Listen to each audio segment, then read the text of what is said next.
Wait, Oh, we're muted. you muted. That's what happens when I put you on tech. I'm gonna steal it and say hi everyone and welcome aboard to the Tabletop Express. My name is Chris Barros and I'm here today with. Oh, sorry. No. All right, you can take over. No. Welcome aboard, everybody. This is Call Aboard. If you have never joined the Tabletop Express for an episode of Call Aboard, this is one of our most favorite things about the channel, where we get to invite you to be a part of the show. Call Aboard is exactly what the name kind of alludes to. It's a call-in show. It's a call-in show. It's live. Anything that can happen will happen. I see Charlie in the chat. Hey, boys. Charlie. Hey, Charlie. Yeah. And these go as long as we got people for the most part. Let us know if audio sounds okay. Yeah, if you can hear us. Sibilance. And yeah, so it is a call-in show, and it's our first one in the new year. Happy New Year. Yeah, we're kicking off 2023, and we're excited. We are starting with a great theme for Call Aboard. Before we get Tonight's topic. Before we get into the topic, I say this at the start of everyone, but if you're hesitant to kind of call in, just keep in mind, you don't have to go on video, but we certainly can still have you be on audio. Just go in, put your name when you log in using the link on the page now, call-aboard.com. I just updated it. Yeah, so you can join, be a part of a show. We definitely want to hear from you. Topic, though. The topic is, this is our month of shame on the channel. I feel like I've had decade of shame. Yeah, well, you all can't see it. I see his shelf of shame. It's not small. But, we really want to talk about kind of that topic of those games we want to get off the shelf here in 2023. They could be finishing off games from 2022. That's one thing we're doing. Yeah. We are trying to get through more games from 2022. I know some people have asked, are you doing a best of or your favorite games from 2022? We will in March. Yeah, but we that's our best of month. So we want to really play through some stuff. Yeah, and it's so this topic is all about your shelf of shame. If you don't know what a shelf of shame is, it's board games that you haven't played yet and want to play, right? So what board games are currently on your shelf of shame that you do want to play? We got lots of shame in the chat. Lots of shame. Good. Lots of shame in the chat. Yeah. Oh man. Yeah. And look, I think when it comes down to it, the running joke is I think at times I've called it shelf of opportunity, and you've made fun of me, but there is a lot of opportunity on that shelf. I'm excited. So let me be honest here. Go for it. By the way, when Chris said that he was looking at my shelf of shame, that's incorrect, because my shelf of shame is over there. It's over there. It's down there. There's piles of shame. There's a bunch of unplayed board games, and the thing is, in this hobby, this board game hobby, it's very dependent on finding other players to play with you, and also, you got real life going on, right? You got friends, you got family, you got obligations that you need to do. So obviously, that gets in the way, and then when it doesn't get in the way, you need to learn these games. You need to teach these games, or hopefully someone knows how to play it. Yeah. A lot of times, though, I tend to be the teacher in our group. Let's see. Look, max shelf of shame at my house too. Unfortunately, yeah. There's no. I don't know if there is a max, because I think there's a max. But then, do you count your Game Nerds customer hold as a shelf of shame extension? You know what I mean? That's like my shelf of shame in a warehouse in Ohio or whatever. Yeah. Well, it's been different for us this year. Too, because we have some stuff that we're trying to work through, some review copies, some things that we're really grateful that were provided, some because we have some reviews tonight and other reviews that will come at the end of the month, simply because we're working through a lot of those reviews. But that also impacts our self of shame. But can we actually, I see someone that we want to get to, because I know he's got a stream at 9:30. He does. And I see Mr. Rao Gaming is in the house, so we want to bring him in. 3, 2, and 1. Mr. Rao, you're in. Hey, gents. How's it going? Doing? Happy New Year. Happy New Year's, gentlemen. Thank you for joining me on my stream at the very end of the year. That was a lot of fun. That's true. We played just one. That was fun. It got a little silly. That's okay. That's okay. Silly works, We played Welcome to. I remember that. Oh yeah, that was a lot of fun too. I see Brian Chandler in the chat saying, "Hey, yo, Mr. Rao. Brian." Yeah, Shelf of Shame.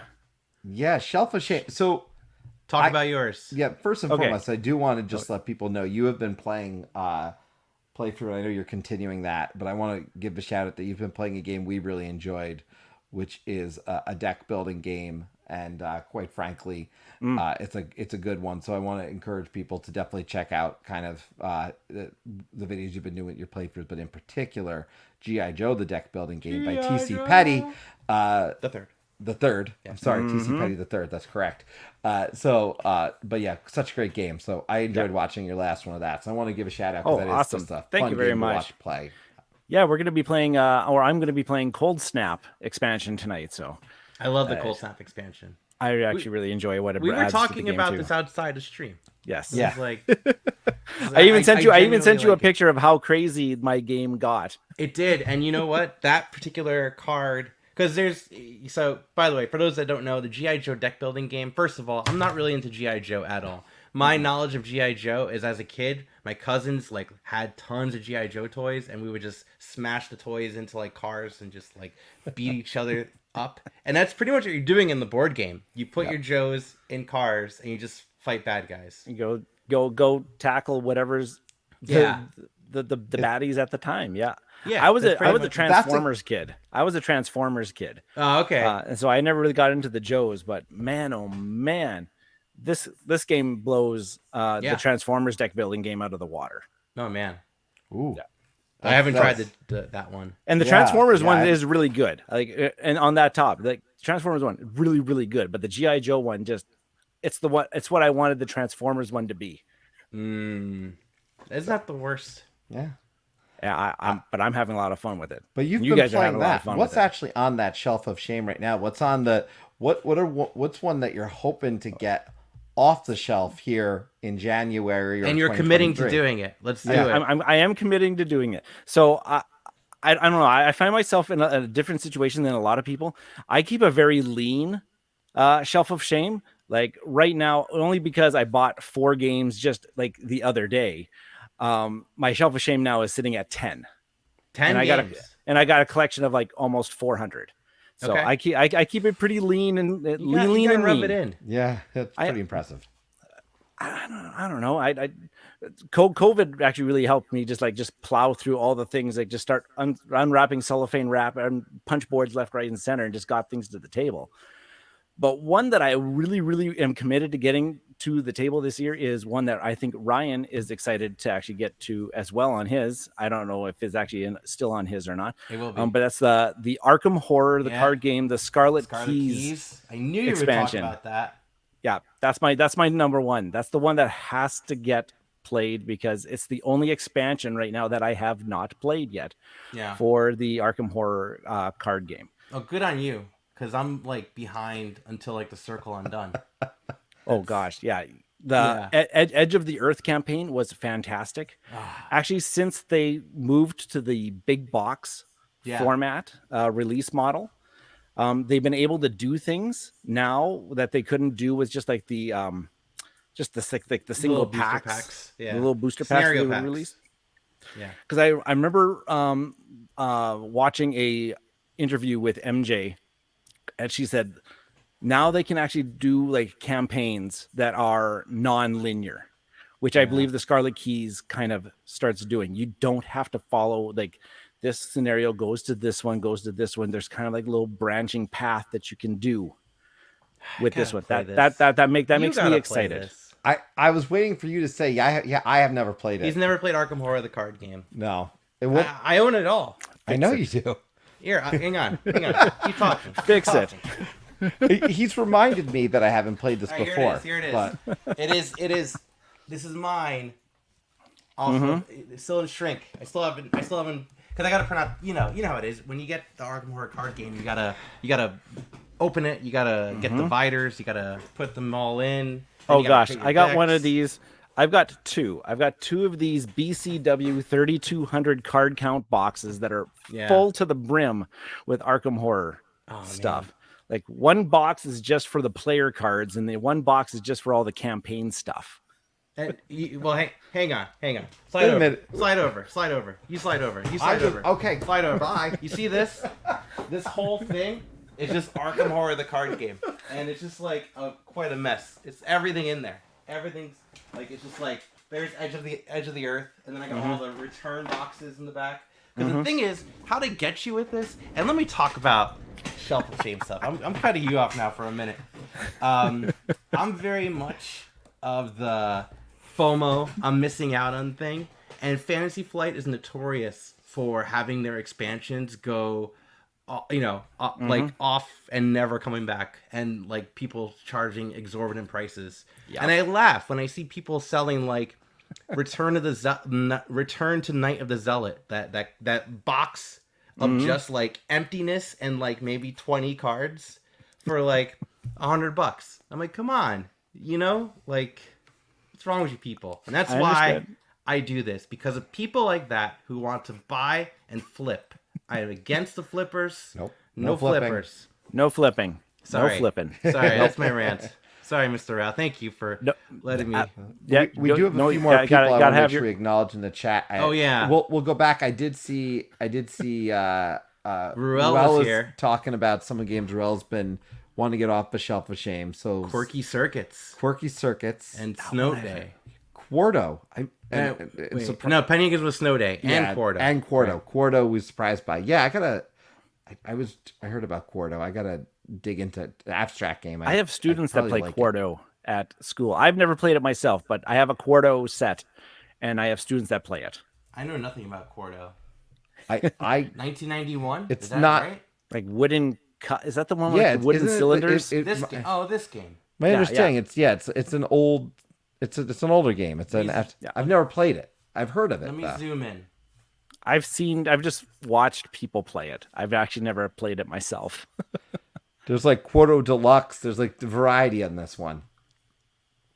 Oh man, look at this thing. One of those abstract games. Yeah. Yeah. Huh.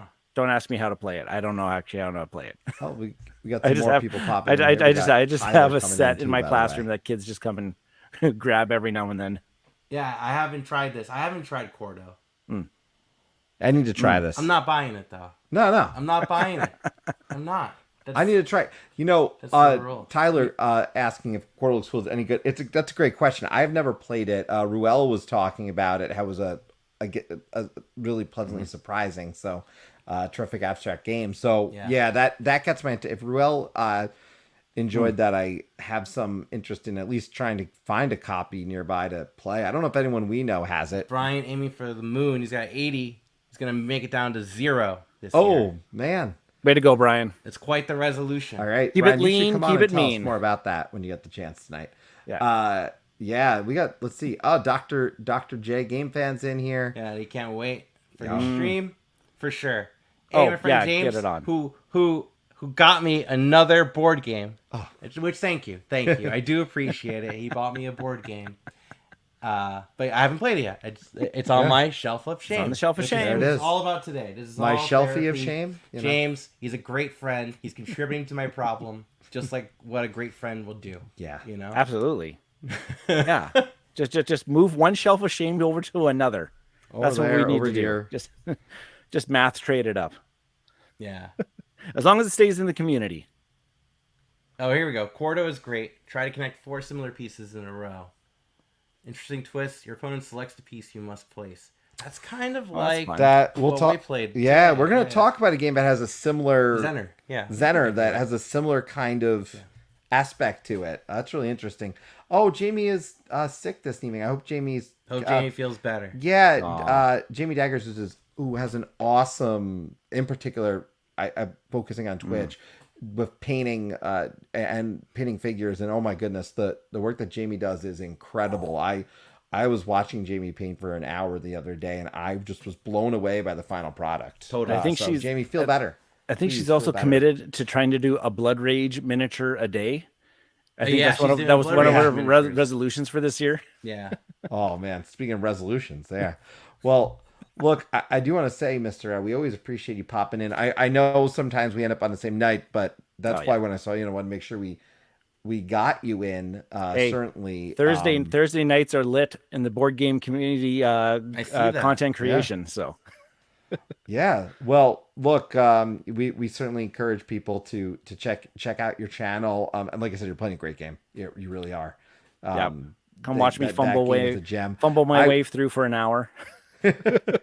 Have you played the My Little Pony version? That's my question. I have not. I see it sitting at my local game store. I have some friends that say that it's actually pretty decent. Yeah. And so that's almost enough for me to say, can I just borrow your copy so that I can just try it before I actually dive into it? Because they say it looks good. And I said, well, I said the same thing about the G.I. Joe deck building game, and I ended up loving it. So yeah, there you go. Yeah. Well, you have a great stream. We appreciate stopping by, and we will certainly be on the lookout for your stuff after. Yeah. Oh, My Little Pony is difficult. Ooh, what? That's interesting. Okay. There's a Power Rangers one too, is there not? Yeah, there's a Power Rangers. There's a Power Rangers one as well. I think that was the first one. I think that was the first one to come out of their Hasbro. I already told him I'm going to get the My Little Pony one eventually because my daughter will one day be able to play it. And when she wants, that will be a game she'll want to play. She already wants me to get it. She said, I'm old enough, Daddy. And I said, you're 4. You're not old enough for the My Little Pony deck builder, even though it's My Little Pony. But one day, we'll get it. Put the cards in sleeves. Let her play around with the cards. Exactly. That's probably what will end up happening. Sleeves can't prevent bends. Yeah. You know how kids are. But the joy of gaming. That's true. The joy of gaming. It's important. Say, dear Renegade customer support, it's me again. Just want you to know. Just give me just the ponies. Give me like 3 copies of all of the ponies. That's all I'm asking for. Every copy of Rainbow Dash you have, and go. I'm good. Every copy of Rainbow Dash. There we go. That's all I need. Give me an uncut sheet, and I'll put it in a frame or something like that. I'll cut it myself. I will.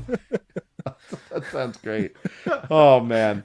Well, speaking of great, you have a great stream. You too, gentlemen. We will certainly tune in after the fact if you're still going. Totally. Absolutely. Best of luck. Good luck, everybody, and enjoy the great show. Have a good night. Peace. Now, you could be cool like Mr. Rao if you like. Feel free to jump into the back end. Just call-aboard.com. Pop on in. Say That's right. hi. So Mr. Rao called in. He just went to call-aboard.com, and he was redirected here. Yeah, right there. And you don't need to be on camera. No. You could just talk on your phone if you'd like. No problem there. I saw some chat. I saw Brian asking about Ruel as he played the OG Gizmos and Snow Day. And I saw that he responded right here. So, Penny Gizmo is a shorter, faster game. Only 2 characters, no pickup and deliver. I prefer the original, but this was a fun, light gateway game. Oh, that's interesting. Yeah. Yeah, thanks for dropping some knowledge in the chat tonight. We appreciate that. Look, first of all, you shame me because I got games there, and there. But what is on your shelf of shame? So... my shelf of shame right now impacts us, actually. And I want to get it out there, which is I have kind of solo played and taught myself it, but I have not truly played this game. Mm-hmm. And it is solo playing when you teach yourself a game, in my opinion, and just kind of run through it. That's a solo play. I played multiple characters for Wonderland's War. Oh, Wonderland's War. And I need to play this. And we will play it. But I didn't want to do it at 2 players. I look at these best of counts for games, and Wonderland's War is one of those that... It says best with 4. Yeah.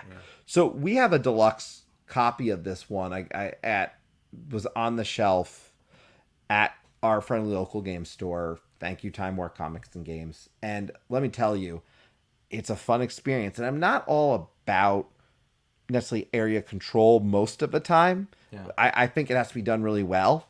This is a mix of area control, bag building. It's such a variety of things, and it drew me in. And I thought I would like it based on my kind of teaching myself. I'm pretty sure I'm going to really love it. People saying Wonderland's War 4, and he'll be right over for Wonderland's War. Yeah, can you teach it too? Yeah, I mean, you could teach it. I probably could teach it, but if he knows how to play it even better, I mean, So that's one that has to get played. Yeah. We're gonna play it before the end of the year because one of our best of lists that we will want to do in that best of month will be our favorite games from 2022. Yeah. So this is one that has to be played because this is near the top of a lot of people's lists. Yeah. And we got to play it. It looks beautiful. And I've played games from the same company that I think look beautiful but didn't quite hit for me. This one I really think does hit for me. I think they've done something good here, but I need to play it with that 4. So this is my big one out of everything right now, I'd say.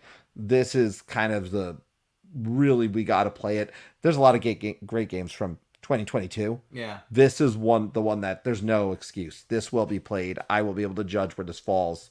Someone told me this will be in my top 20 after I play it. Really? That's what I was told. Who told you that? You know what? It doesn't matter. Was it the designer in the no, it was not Roxley Games? No, Roxley didn't tell me that. Druid City Games. I don't. I will give the credit if it ends up being true, and I will give the discredit if it doesn't being true. Well, Arwen said it's wonderful. Yeah, I'm not surprised. It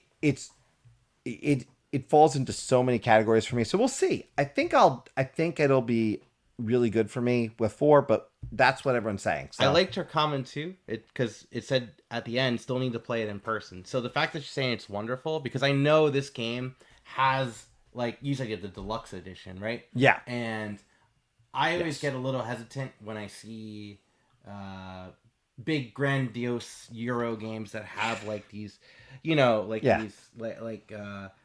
blinged out pieces. I tend to be skeptical. Like, how much of it is you buying it for the Kickstarter? In all fairness, Title Blades, which I've sort of which I got to kind of play through a little bit. Title Blades didn't hit for me. Yeah, and I understand like why people like Title Blades, but Title Blades was to me strong gameplay, but not unique gameplay. Yeah, and that was very blinged out. It's a gorgeous game. Yeah. This is different to me than my Title Blades experience. Yeah.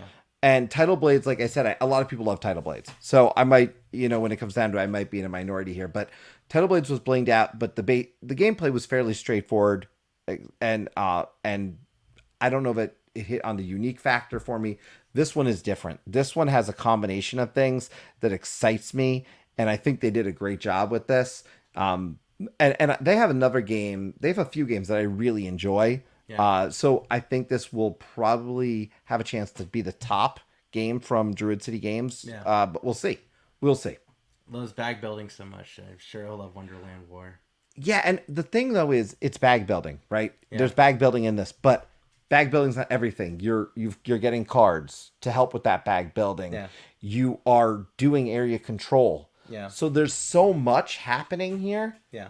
That they've mixed a lot of kind of mechanics together. And if they did that well, from my experience so far, and again, that was a very not true game. It was me kind of pretending to move people. Yeah.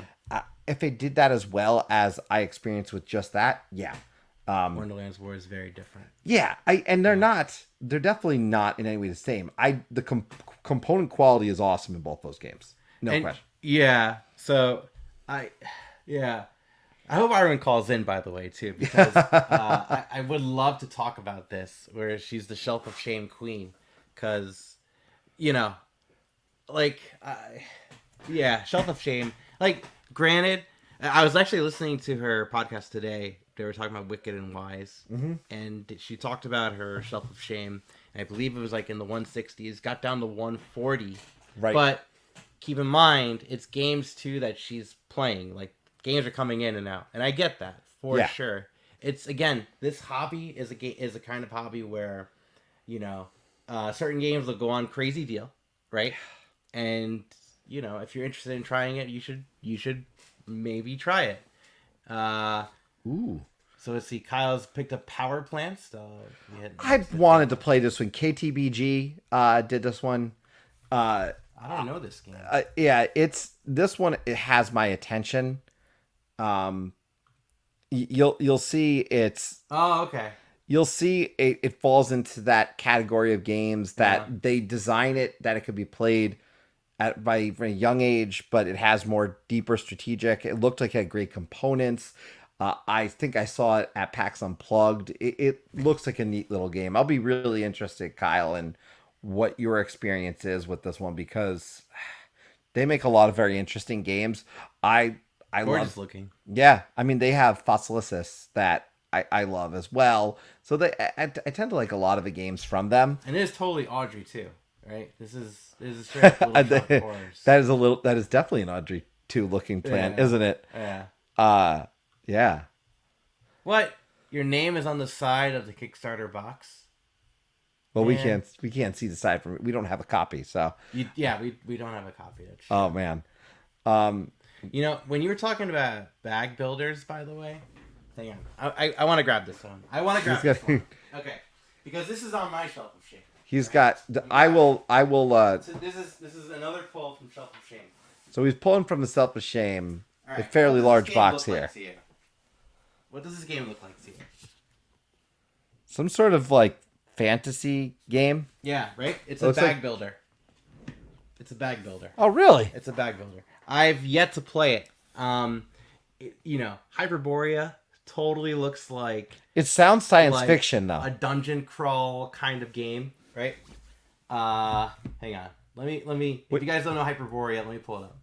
I mean, even if you do know Hyperborea... I'm sorry. Yeah. Ryan's calling you out. He has. Mr. I'm too busy to call him at a laser show. Pointed out that yes, it has been on my shelf of shame for 2 years now. Because, you know, that's what it is. Hyperborea is a bag builder that I really want to play. Yeah. And I just haven't yet. Because, again, you know, you look at the player counts, 2 to 5, best of 4. But this is a bag building game that has interested me for a while, and the reason why it's been on my shelf for 2+ years, I feel like it's been longer, by the way, is because it was just always on sale, and the price just kept dropping on Amazon. I think it ended up going to like $15 or $18 when I picked it up. Ooh. So, you know, like, it's one of those things, like, I really want to try it. I just don't want to miss out on the time when it becomes out of print. And that $15 game can go up to, like, you know, $40. Yeah. I mean, that's an exaggeration. Is it? Yeah. You know? Well, what's not an exaggeration, just as a friendly reminder, is if anyone does want to hop on with us. Oh, no, this is. Yeah, we definitely, you know, no, this is not the last call, but definitely call dashboard.com, pop on, share what you're talking. Oh, we got someone. See, I called him out. You called him out, and he popped right in. I called him out. We gotta wait for his face to show up there. I called him out. He's loading. Right now, he's a loading circle. Unless he could hear me, he might be calling from the laser show. That'd be pretty cool.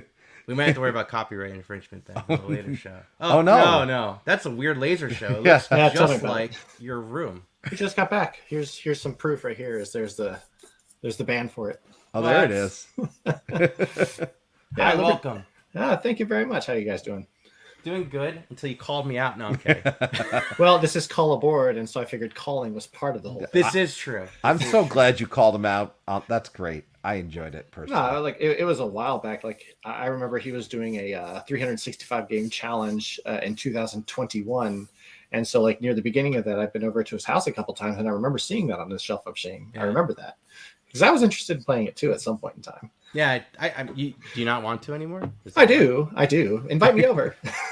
Well, the thing is, so what I've kept hearing, right, is that the out-of-print expansion brings it up tremendously. And then the expansion got reprinted. Well, did you buy the expansion? I was about to say, did you get the reprint? No? I did not. I was going to say, you better... Is it out of print now? I'm not buying games live on here right now. That would be new. That would be a new feature. Ryan buys the game. It depends. If hang on. Gives away his credit card Hyperborea Light and Shadow is at a good price. Maybe. That's a pretty cool box cover too, right? It is a cool box. And again, does that say bag builder? Hyperborea still sounds like a space game to me, though.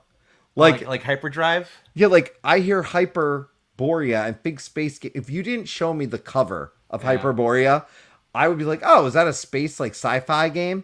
Now, look, at one point, like new, $210 in 2018. That's probably when it was out of print, right? Yeah. Yeah, that would Dropped be it. Down, right now the last price was $17.50. There you go. You're fine. You're no safe. excuse to not get it. I'm safe for now. Yeah. That's the thing. And am I really? No, I'm saying you're safe for like the next 2 hours.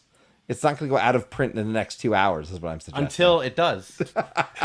When it does. Oh. In the meantime, Squirrel, I know you worked through a lot of games last year. You were playing a lot of games. I did. But that doesn't mean you don't have any games on your shelf of shame. So what is on that goal list for this year? So if you haven't remembered since the last time we spoke, this is a new shelf. This one right here. My old 3x3 was very thin and it started breaking on the bottom because I backed this chair up into it enough times. Yeah. So I had to replace it with this one. And so all of my games are now here, even my unplayed ones. And that's what this entire top shelf is unplayed games. But I pulled one specifically that was my number one game that I wanted to play at PAX. Could not, because we couldn't be the exact player count. And then every single time, with my board game group on Mondays, if it was 4 players, I'd be like, let's play this. It's my most anticipated game as well, too. Someone, had to cancel or eventually. It was only because and then the fifth person was like, hey, I can play. So let's play some 5-player games. It's like, so that happened 4 times so far. So 4 game nights, we couldn't play this game. And that's this one right here. You kind of figured it out. Yeah. I've just been so excited to try this game out and just never gotten to fruition. So Are you worried you're going to hate it? No. I'm actually looking forward to it. Again, it was my number one most anticipated game to play at PAX just because I saw videos on it and it looked very, very interesting. It looked like a weird, interesting balance and like deduction and. I found the components interesting too. The fact that when you're doing the deal, like you're putting it in and like covering it up, like when you're, it was definitely very, because we were getting, we had gorgeous. Yeah, we had that media meeting where they were showing us this game and it looked great on the table, all set up. Yeah, I set it up myself to see if I could solo forehand it. So for those that don't know, right, Deal with the Devil, the second ever design by Matthias Kortri, designer of one of my top 20 games of all time, Alchemists, yeah. Right? Yep. This game, for 4 players exactly. Exactly. In this game, player with the most points wins. 1 player is the devil. Another player is a cultist. Yep. And 2 other players are just random human villagers. And the idea is that you're trading resources all through like this app where you take like this cardboard box, you put it on top of the app and you pass it along and it'll tell you who to pass it along to. So it can really randomize so you don't know who is what. And it's effectively a resource engine kind of game with a hidden role element because you could trade in different resources. Like usually you're trading in resources for money. Unless you're dealing with the devil, who's giving you tons of resources for a bit, or only a bit, of your soul. Yep. And, man, I am dying to try this game.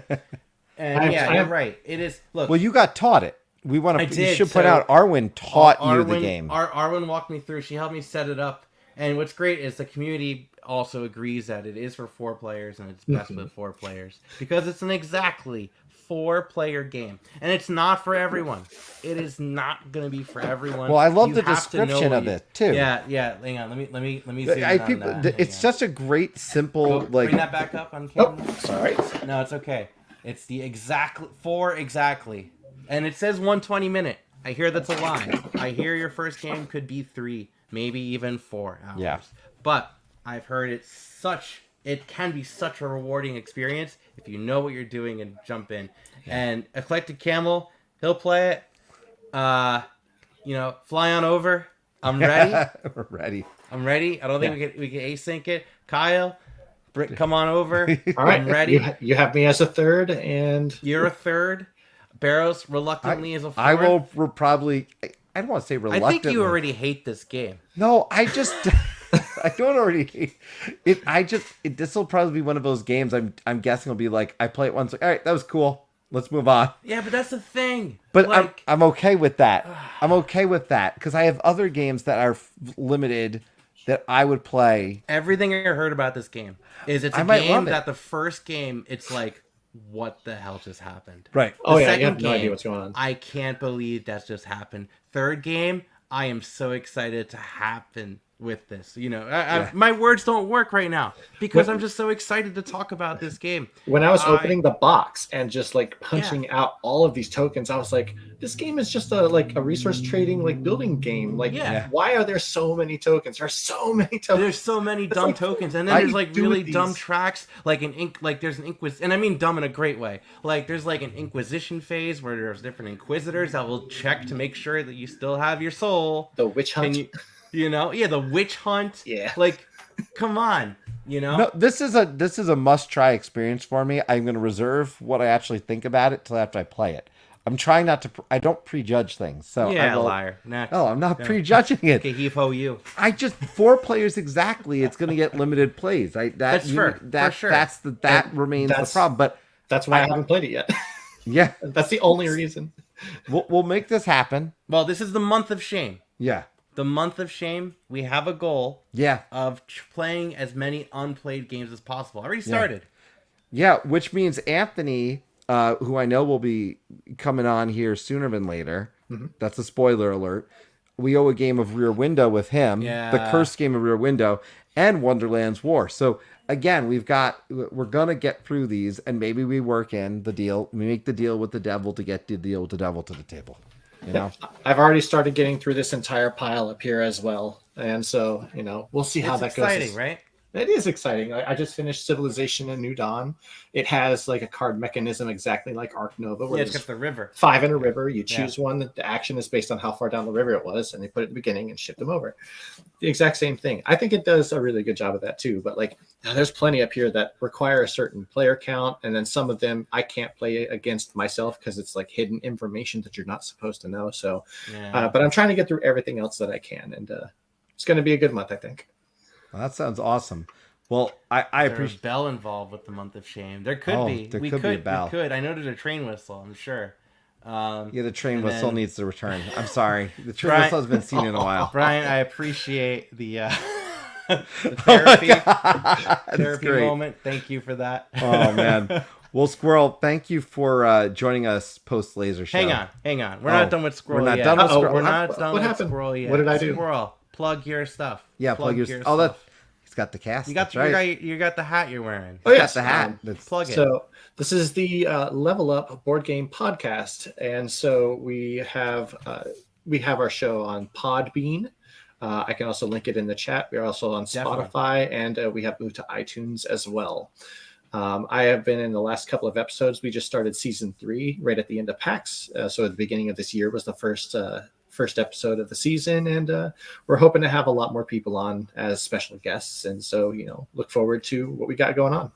Totally. Awesome. Yeah. And I will do the friend reminder. If you come on board and chat a little bit and you've got something you do, we welcome all content creators, of course, to share their links. Mm-hmm. This is a link friendly show. So, as long as they're safe links. And again, just because it's a month of shame does not mean we will shame you. No, there's no shaming. It's a group effort. Thank you for that. We shame ourselves. Yes. There's enough shame to go There's around. A gift for that. Okay? Just look up Game of Thrones. Bye. Well, you guys have a good rest of your evening, and I'm going to continue watching and listen to everyone else. Squirrel, thank you. Awesome. Yeah. Have a great night, Squirrel. Bye, guys. All right. So, yeah, like I said, month of shame. We're not shaming anyone. We shame no one. No shame anyone. No. Okay, maybe the next person. We'll see. So the next person is no stranger to our show. In fact, he was here last week. Yeah. In the virtual studio, calling from his own place. That's right. Let's bring him on in. In 3, 2, 1, we got Anthony. How's it going? Uh-oh. You there? Can you see us? What's up? You're on the air. Uh-oh. How are you? I can. Uh-oh. Oh, good. There was a slight delay. Can you hear me? That's all. And see me? Yeah, now you're good. Is that our end? Oh. Is that on our end or not? I'm not sure. No, you look good. You look great. You look good. Look styling. You got the yellow. You dig it? Okay. Oh, uh-oh. Thank you. Now I don't know if you're frozen or just standing incredibly still. He's Drax. He's Drax. Clearly, he's Drax. Oh man. BoardGameArena too. Welcome back to the call aboard. Talk to us all about your shame. You have such a beautiful smile, though. I do have to say. I think he's frozen. I think we're gonna have to. Let us know, by the way, in the chat who is frozen. Yeah. Is it us? Is it us? Yeah. Let us know, please. That's Anthony. It must be Anthony. It must be Anthony. But that was a beautiful smile. Like, usually when I like pause myself, I'm like, Yeah. Oh, thank you, Sappy. Thanks, Saf. We appreciate that so much. Saf in the chat. Nothing on her shelf of shame. I'm sure. She's a friend of mine. Yeah, frozen and choppy. All right. Do we want to give him a chance to recorrect? Yeah. And we'll redirect course to. So, yeah, we could go next. Yeah. So our next guest was mentioned in the chat earlier as the Queen of Shame. I'm gonna bring her on in. Okay. So let's do it. 3, 2, 1. Arwen, welcome. How did I know that was me? Well, look, I'm just saying what I heard. I'd like to know who said that. Feel free to scroll in the chat. I'm going to go back through this and find out which one of you said that. They're not wrong, but I will find out who said that. I know. Well, welcome. Thank you for having me. I do feel like this is kind of a topic that is almost like, this is my jam. Yeah. Kind of thing. Yeah, so guilty as charged. Guilty you as read charged. it. That's of course it was Brian. I was trying to save you, Brian. Nah, it's okay. He's that part where like the teacher is like calling me out? I know. Worried. No, so month of shame, or life of shame, as my situation goes.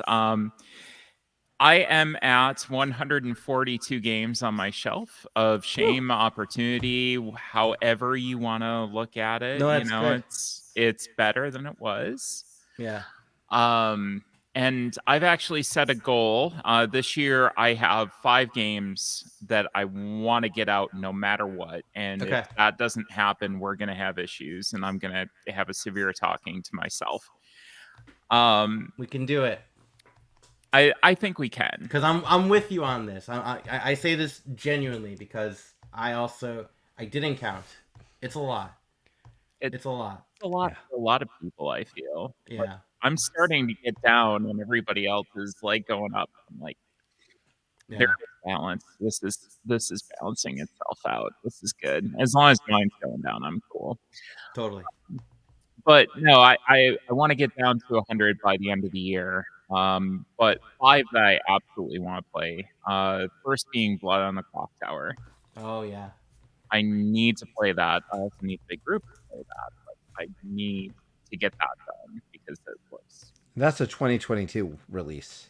Yes. It took forever to get to us. Yeah. I want to say that the original Kickstarter ran in like 2019 or very early 2020. I thought it was 18. It might have been 18. Yeah. But I got it last. I think I got it last year. It came in, and I still haven't been able to get it out. But it is such a cool kind of take on Werewolf, and everybody that I've heard that's played it has raved about it, said how awesome it is, said how great of an experience it is. It's just got a very high barrier to entry. There are like videos that you can watch that you can get into and kind of lower that maybe a little bit. But I feel like for the person that's running it, at the very least, there is kind of that high barrier. So that's why I was hoping to find a game of it being run somewhere, and then that might help me out quite a bit. It's so funny because this game in particular. So I used to when I worked in the city, I had a gaming group in the city, and when COVID happened, I started working remote, and I just work remote. Period. But my gaming group there. They love Blood on the Clocktower. Like, they're very much of that werewolf vibe. Like, love doing this, and Blood on the Clocktower is one that they really enjoy. And I wish I could just go out and play it with them. Because whenever they post like, all right, we're scheduling next Blood on the Clocktower, I'm like, man. Every time people say too something like you did about with the comparison to werewolf, I feel like everything that comes out that has that next level of werewolf is better than werewolf. That it draws my interest because werewolf got old, as far as I'm concerned. Yeah, and these other ones have improved upon what I appreciate about werewolf, which is some basic mechanisms of deduction, but to improve upon that and make them better. So credit due to werewolf, by the way. I think it's important, but that's the thing that I always think of when people start talking about and comparing to werewolf, which is just, wow, how important was that game to the creation of so many other games? Oh, have you seen the video? There's a video that No Pun Included did on the history of werewolf, and it's actually really good. Oh, I gotta check that out. Is it like a documentary style? Yeah, they go into like where werewolf and mafia started, and it's really cool. They do a good job with that. But yeah, Blood on the Clocktower, definitely want to try. Yeah. What's your remaining ones? So the remaining ones I have, one is Crystal Palace. That is a dice placement game where you actually pay for the value of your dice. So you kind of set them and then you pay for whatever value you want them at, which is very, very interesting. Seems like a pretty heavy Euro, but a lot going on, but it seems like once you get into it, it's fairly straightforward. The theme is around inventions and World's Fair, that kind of thing, making sure that your inventions are getting properly shown, kind of bribing people to maybe get them shown a little bit more. So it just seems like a very cool kind of concept.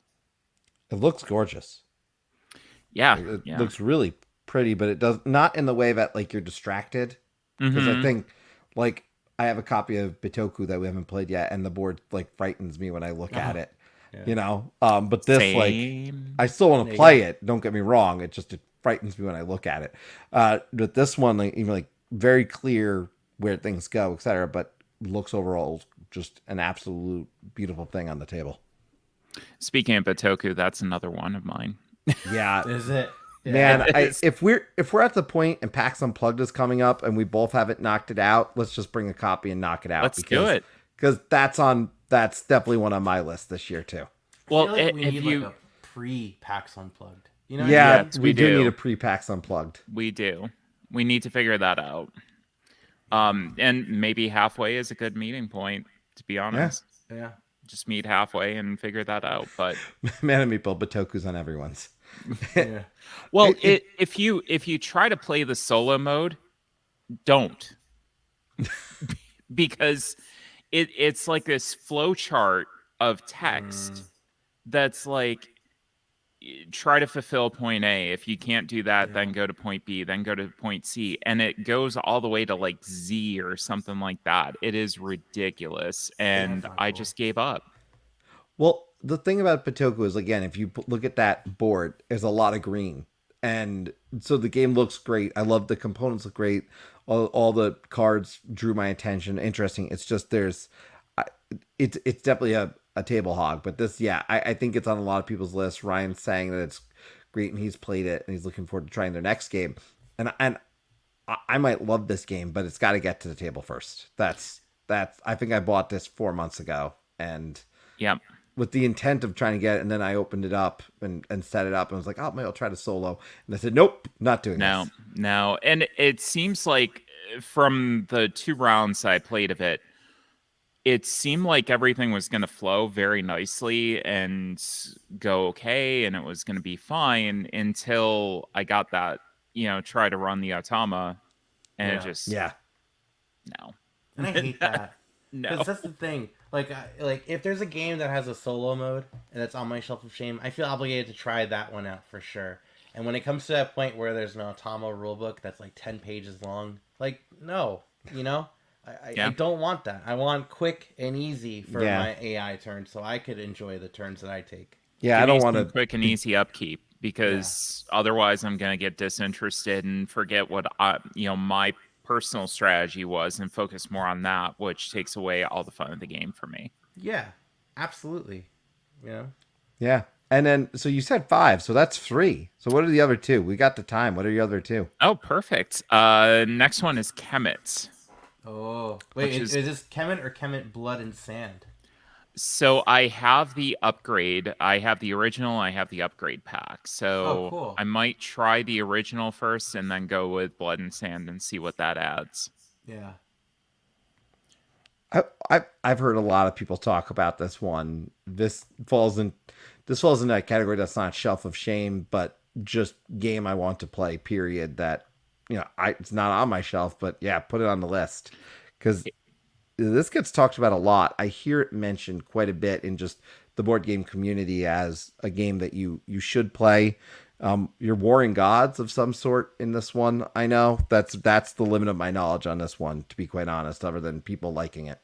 Yeah, basically there's some area control to it, but you're constantly warring over trying to obtain points. Yeah. You're not going to sit on an area for a long time and just keep on harvesting points off of it. It's like, get to an area, get a big presence in it, harvest a few points, and then get out. You're going to have troops that die that you have to respawn. Yeah. You want to get into a lot of battles as opposed to a lot of area control where you're trying to avoid that conflict. So it just seems like a very interesting, very different game to me, which it's been on my shelf of shame probably towards the longer end of anything. And I just want to get it played because it has always seemed so interesting. I just haven't been able to get it to the table yet. I've heard about this in particular where the players have like a little menu of all the characters they could buy. It's like, I want this one. Mater D. Carson. I'll have this one. There's just something so funny about that. Games that have like little menus like, I'm going to take this and a little bit of this. But yeah, so you have the upgraded, because it's like, what, 1.5? And then like Kemet, Blood and Sand is like a separate... That's like version 2. Yeah, they had like a separate version 2 that you could purchase an upgrade pack, and that basically gave you, kind of the same thing as the upgraded, the new box essentially. Yeah. So I'm not sure what the differences are, to tell you the truth. It was just like, oh, this is an upgrade for Kemet, great. Game that I haven't played. I obviously have to get this because that makes sense. I've done Inish. I think that's in the same category, right? Like the same series. Cyclades, Kemet, and Inish, I believe. Yeah, you said Cyclades, right? Which is also on my shelf of shame that I have to get out at some point. Inish? But Kemet just Cyclades. Oh, Cyclades. Yep. Yeah, I haven't done that one either. Like, I have the crossover pack where you can use characters from Kemet and Cyclades and back and forth, but I still haven't played either of them. I didn't even know it existed. Yeah. Well, Kemet, you could see here, by the way. It might be harder to see on the screen, but I mean, this is one of those ones that's pretty close. It's probably been there, but it's still close to that top 100. So 130. Yeah, I mean, anytime you're hanging around the top 100 on BGG, you're doing pretty well. So, what's that? So we did say 5. I think we got 4. I gotta know what the last one is. Kanban EV. Oh, I'm looking right now. Yeah, there it is. I have the driver's edition over there. I have the 2020 edition of that. Yeah. The new Eagle Griffin hotness with all the blinged out components and everything, or blinged out. Yeah. For Eagle Griffin. Right. You have the metallic cars and all that, right? Yeah, I don't think they're actual metal. I think they're just kind of like shiny, but I'm not positive. this is kind of like a factory simulator, which sounds horribly boring, but Vital Lacerda has not done me wrong yet, so I figured why not. I mean, this is a good enough picture. But literally an assembly line in a factory simulator. Yeah. I do want to, and I think about it too. I've only done 2 Lacerda games. I've done On Mars and I've done Lisboa, and I did like both. I've only done Mercado de Lisboa and Galeras. Yeah. Okay. Yeah, I haven't done Galeras. That one I really want to do. Galeras was fantastic. That's what I hear. Mercado was okay. Also what I've heard. It was fine for what it was. It was a lighter game, but Galeras was magnificent. Yeah. It fell slightly short of my top 10. So. Oh really? Yeah. Yeah, it was up in that, upper teens range when I did the list. So I see that Squirrel's saying that after playing all of them, which I'm guessing is the Eagle Griffin Lacerda games, Weather Machine, including Weather Machine, Kanban is my 4th, middle of the road. Yeah. Yeah, we got it. Yeah. Wow. I mean, we said no shaming, but no, just kidding. No, that's okay. Just kidding. No shaming. Well, look, we could do it. We got this. We can do it. Yeah. We're going to do it. A lot of it, I feel like a lot of it is also for sure, the player count issue. Getting that right player count. Because it's not just getting a player count. It's getting a player count of players that want to play that game. Mm-hmm. And what's best for the game, because there's certain games where, like I said, I could have had Wonderland's War on the table multiple times now, but I don't want to play it at 2. Yeah. I want to play that at 4 players. So it's a really particular count that I'm aiming for, but I know I want to get that at 4 to 5 players. So I want to have the right number. And so some of these games are just best to certain, if it's not specifically a 2-player or solo game, quite frankly, then you want to figure out what's the best way to play this. And let's be fair, if you go online, you can find a pretty good consensus that some game needs a little bit more or a little bit less to be at its finest. And you can learn enough with a quick Google search. So. Oh, absolutely. Yeah. And one thing that I have started doing, which has helped, is I will go into a game day and I will say, these are the games that we're going to learn. These are the games that we absolutely need to play. And here's a few that, I'm going to learn, and we may be able to throw in, we may not, but these are the ones that we're going to get out. Yeah. And that has helped tremendously. But again, you have to have that group together to get that done, which is sometimes easier said than done. Well, speaking of a group, I do want to point, Ryan is right. He's like, you don't play Battlestar Galactica at 3. You got to play that you got to play at least 5. And then El Grande, which you taught me. El Grande, that was a phenomenal experience. Even I'm online. Glad you loved it. Oh, I loved El Grande. El Grande was great. It just needs the 5, clearly, to me. You cannot play that game at 3. No. No, some need it. But, what people should do and what people need to do is go check out the work you are doing with your podcast. So can you tell everybody a little bit about what you've been up to? Yes. So I run the Cardboard Time podcast. It's a board game podcast where the first half is dedicated to my shelf of shame and what I've been doing in the games I've been playing. So this is why this was a perfect topic. I had to call in, even though I had already taken my makeup off and everything and look hideous. But no worries. So I usually talk about the games I've been playing and do a review and, just kind of get people engaged. And then the back half is talking to people throughout the industry, putting a little bit more human face on it. And that's whether it's, content creators or designers, artists, customer service representatives. There's so many people that help this industry run, and they're all humans. At least most of them. I haven't come across any androids or robots or aliens yet, but I don't know, maybe there are. Could be. But that's what I do. You can find me over on cardboardtime.com as a website, cardboard_time on Twitter and Instagram, and anchor.fm/cardboardtime is the podcast, or just Cardboard Time on any major podcast platform. I listened to it today, of all days. Thank you. I was listening to you and Jamie talking about Wicked and Wise.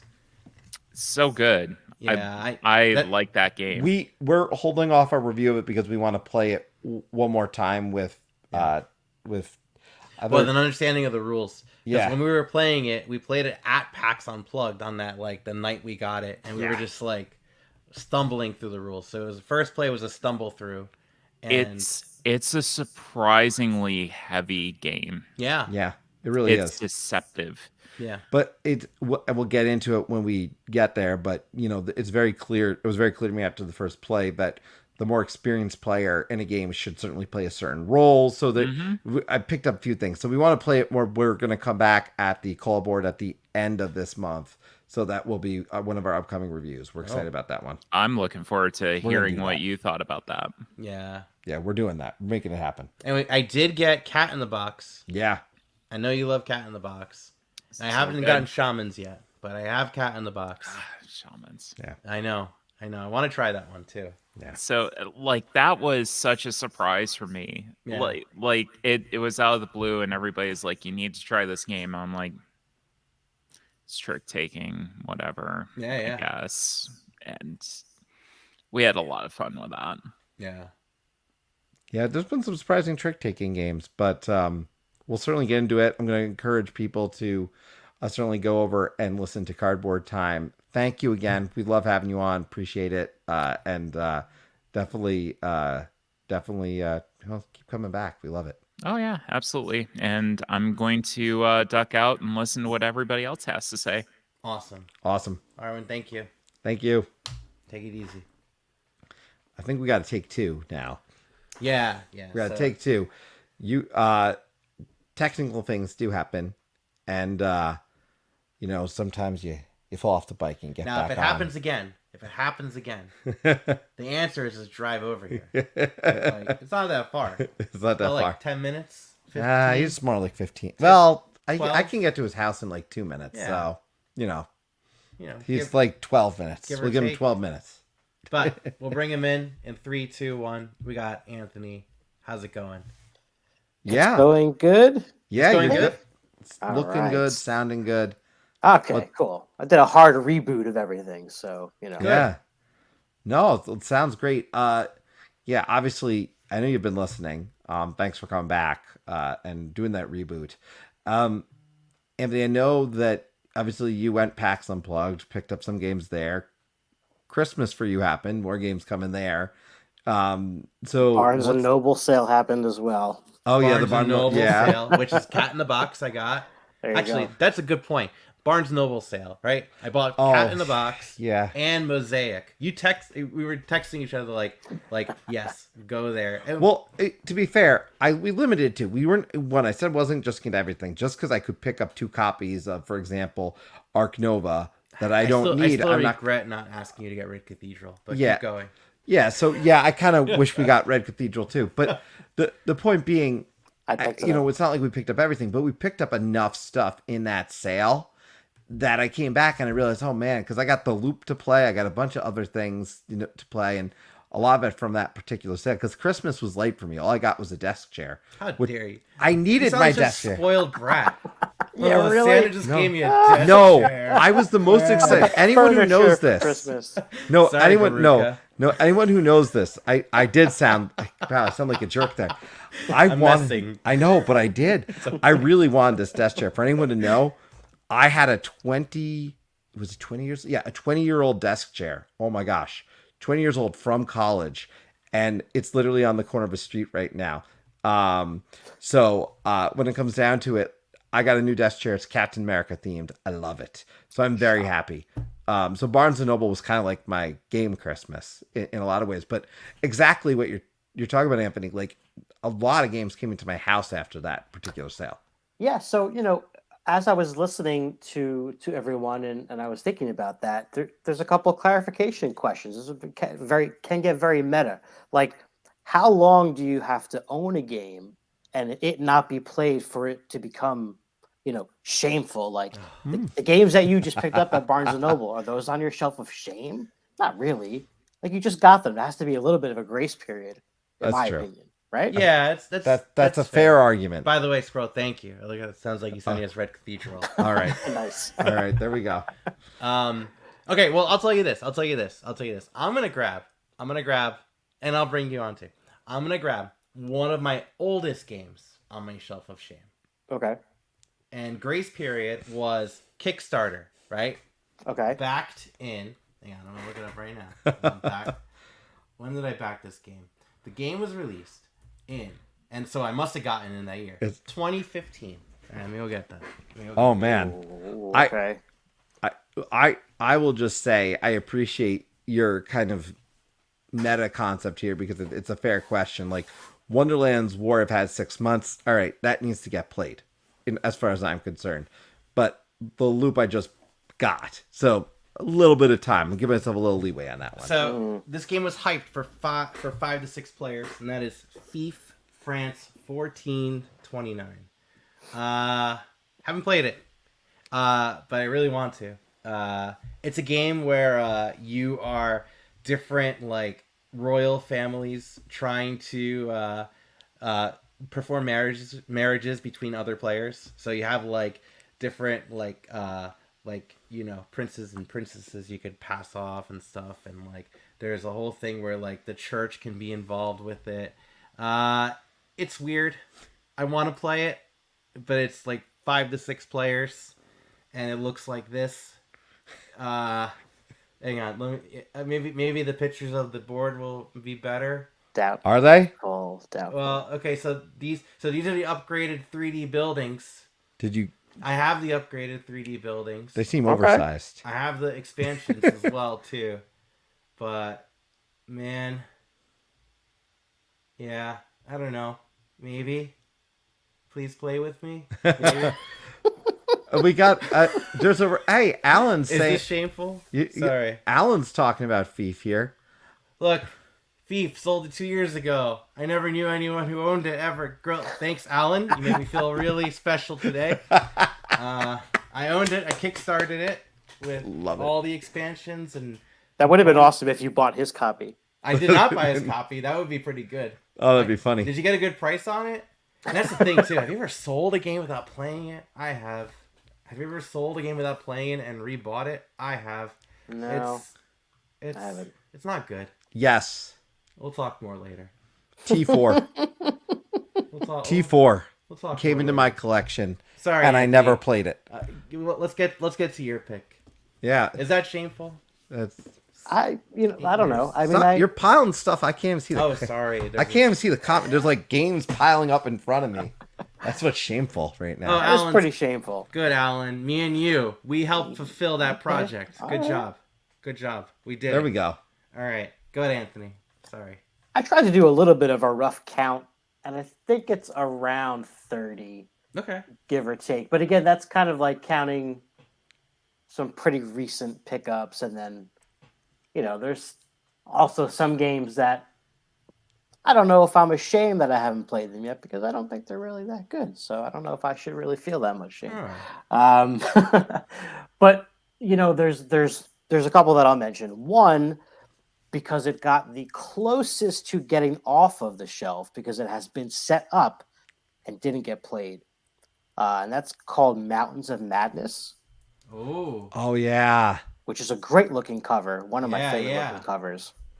And it's this co-op game with a very thin Cthulhu Lovecraft kind of a theme there. Basically, you're trying to accomplish these tasks by playing these sets of cards to get up the mountain to the very top and get off to the helicopter or the plane or whatever's on top. But it's limited communication, and then you also get these madness effects that make you do things that hinder your communication even further. So it's this weird combination of like, it's supposed to be like Cthulhu and like going mad, but because of the things you have to do when you talk, it's almost like a weird, silly party game at the same time. It's right, because you might have like talking only questions, or like, you know, only like nod your head up and down or something silly like that. Like the curses are way out there. So has your problem with this and getting it played been the same that mine is, which is it feels like it has to be like the right group, because I can't just bust this out as a straight up. I don't feel like I can bust this out as a straight up party game experience. Yeah, like it has to be a party game experience in what it is, but it needs to also have like gamers who are also going to like seriously try to get up the mountain. Like, I don't know. There's a weird combination in this one because I have it as well. Yeah, I think initially that was definitely the case. But the time that it was set up on the table was with like very good friends of ours who went to PAX Unplugged with us. And it was, my daughter wasn't born yet. And I think it was because it was kind of late and we were still in that like, oh, we don't want to wake up the baby kind of thing. I was afraid it might get a little like raucous, honestly. And that's kind of what held me back. But I should just pull the trigger because it would have been fine. But anyway, that's one of them. Mountains. Oh, you got what's this, the German version you got up here? Yeah, first I had the French. Now it looks like German. Anthony, we share this one because this one's on my more long term. Like, Wait, it's on your shelf of shame too. It's on my shelf of shame too. Oh man, one of you could just sell it. We got a crossover. We got a crossover here. We need to play this. We should play it first because if it's really good, we might both want to keep it. Yeah, that's true. No, we need to play this because it has enough silliness, but and I don't care if it's like I don't care about those BGG rankings. To me, this is like they gave what's that game that we love? Cockroach Poker. Oh yeah, they brutal. Yeah, BGG don't know anything, man. Yeah. Sorry. But no, I'm with you. So we could cross off the list. Anything else on your list right now? Yeah. I mean, you know, there's a bunch. Obviously, I'm not going to go through all of them, but you know, another one that's been in the collection for a while, and the reason I bring it up is because I got this at Barnes and Noble a few years back, and this was when they used to have kind of like quarterly clearance sales with like just the bin of stuff. And you'd always go there and look for board games. So New York 1901 had been on my radar for a long time. And I found it at Barnes & Noble in the bin, but it was open. So I sat on the floor and took out all the components and like documented what was missing, if anything. It turns out there were a few things missing. I bought it anyway. I wrote to Blue Orange Games.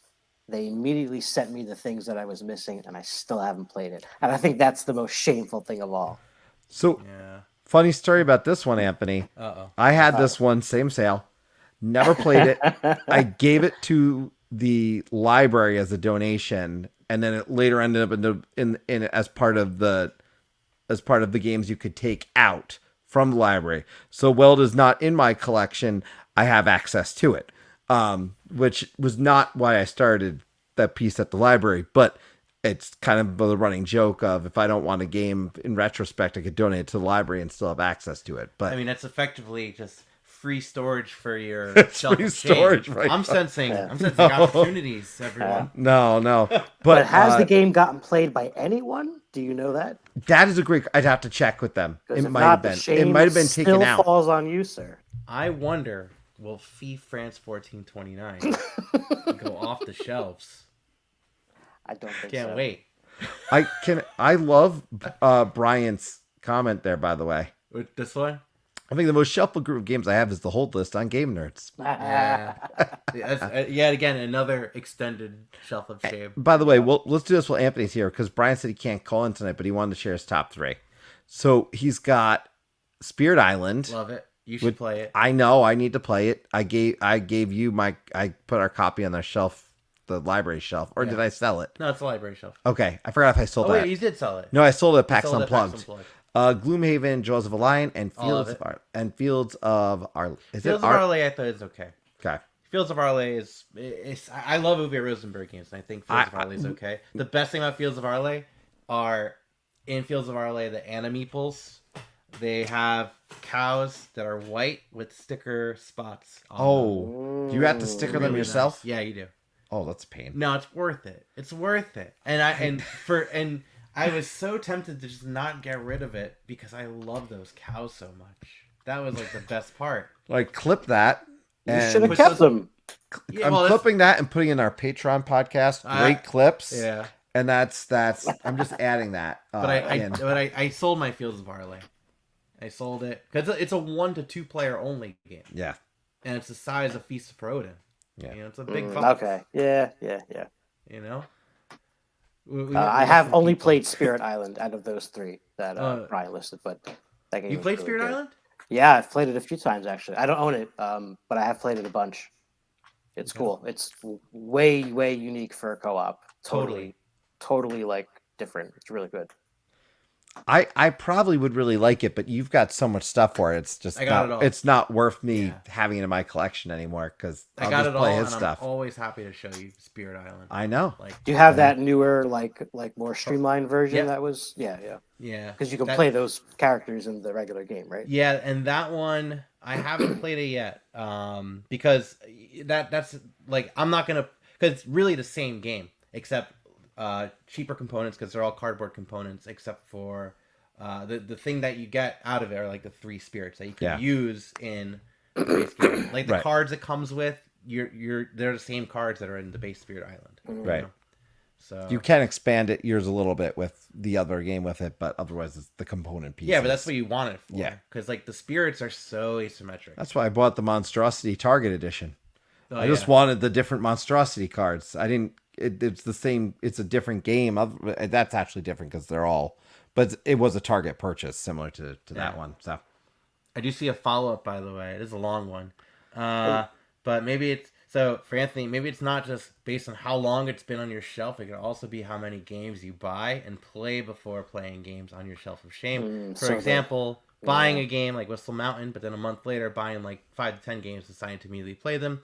Meanwhile, Whistle Mountain still sits on your shelf, still waiting to be played. Dude, I feel like he's talking about a personal experience. Yeah, I was gonna say he's making me feel kind of bad for Whistle Mountain. I know. Does your Whistle Mountain need a hug? I mean, Rachel's right. If you haven't played Whistle Mountain, please do. And for sure, Whistle Mountain's great. But that's a good point though, because that's kind of Bitoku point. Like I got Bitoku, and a bunch of other games came in, and like I've played how many games of even like print and play roll and writes and other things, and Bitoku sat there for ages. So Bitoku to me qualifies, but yeah. Brian for sure play Hallertau first, I think. Yeah. Brian said that he didn't care for Hallertau on the first play, but he much better on the second. You know, Hallertau, I think no, it can't work. I was wondering, can that game be played over like camera? But we're always thinking about that stuff. There's a shared deck, you know. It's kind of weird. Yeah, no, we're always thinking about that stuff too. If there's games you guys want to see over camera, let us know because we. Oh, this is a good one. Do you keep games that look really cool on the shelf even if you don't play them? Do I have a cool looking game? I have a roll and move game that the pieces are so cool and I love the box and I've probably played it once and I'm never getting rid of it. Oh, it's like a superhero one? No. The game is slipping my mind.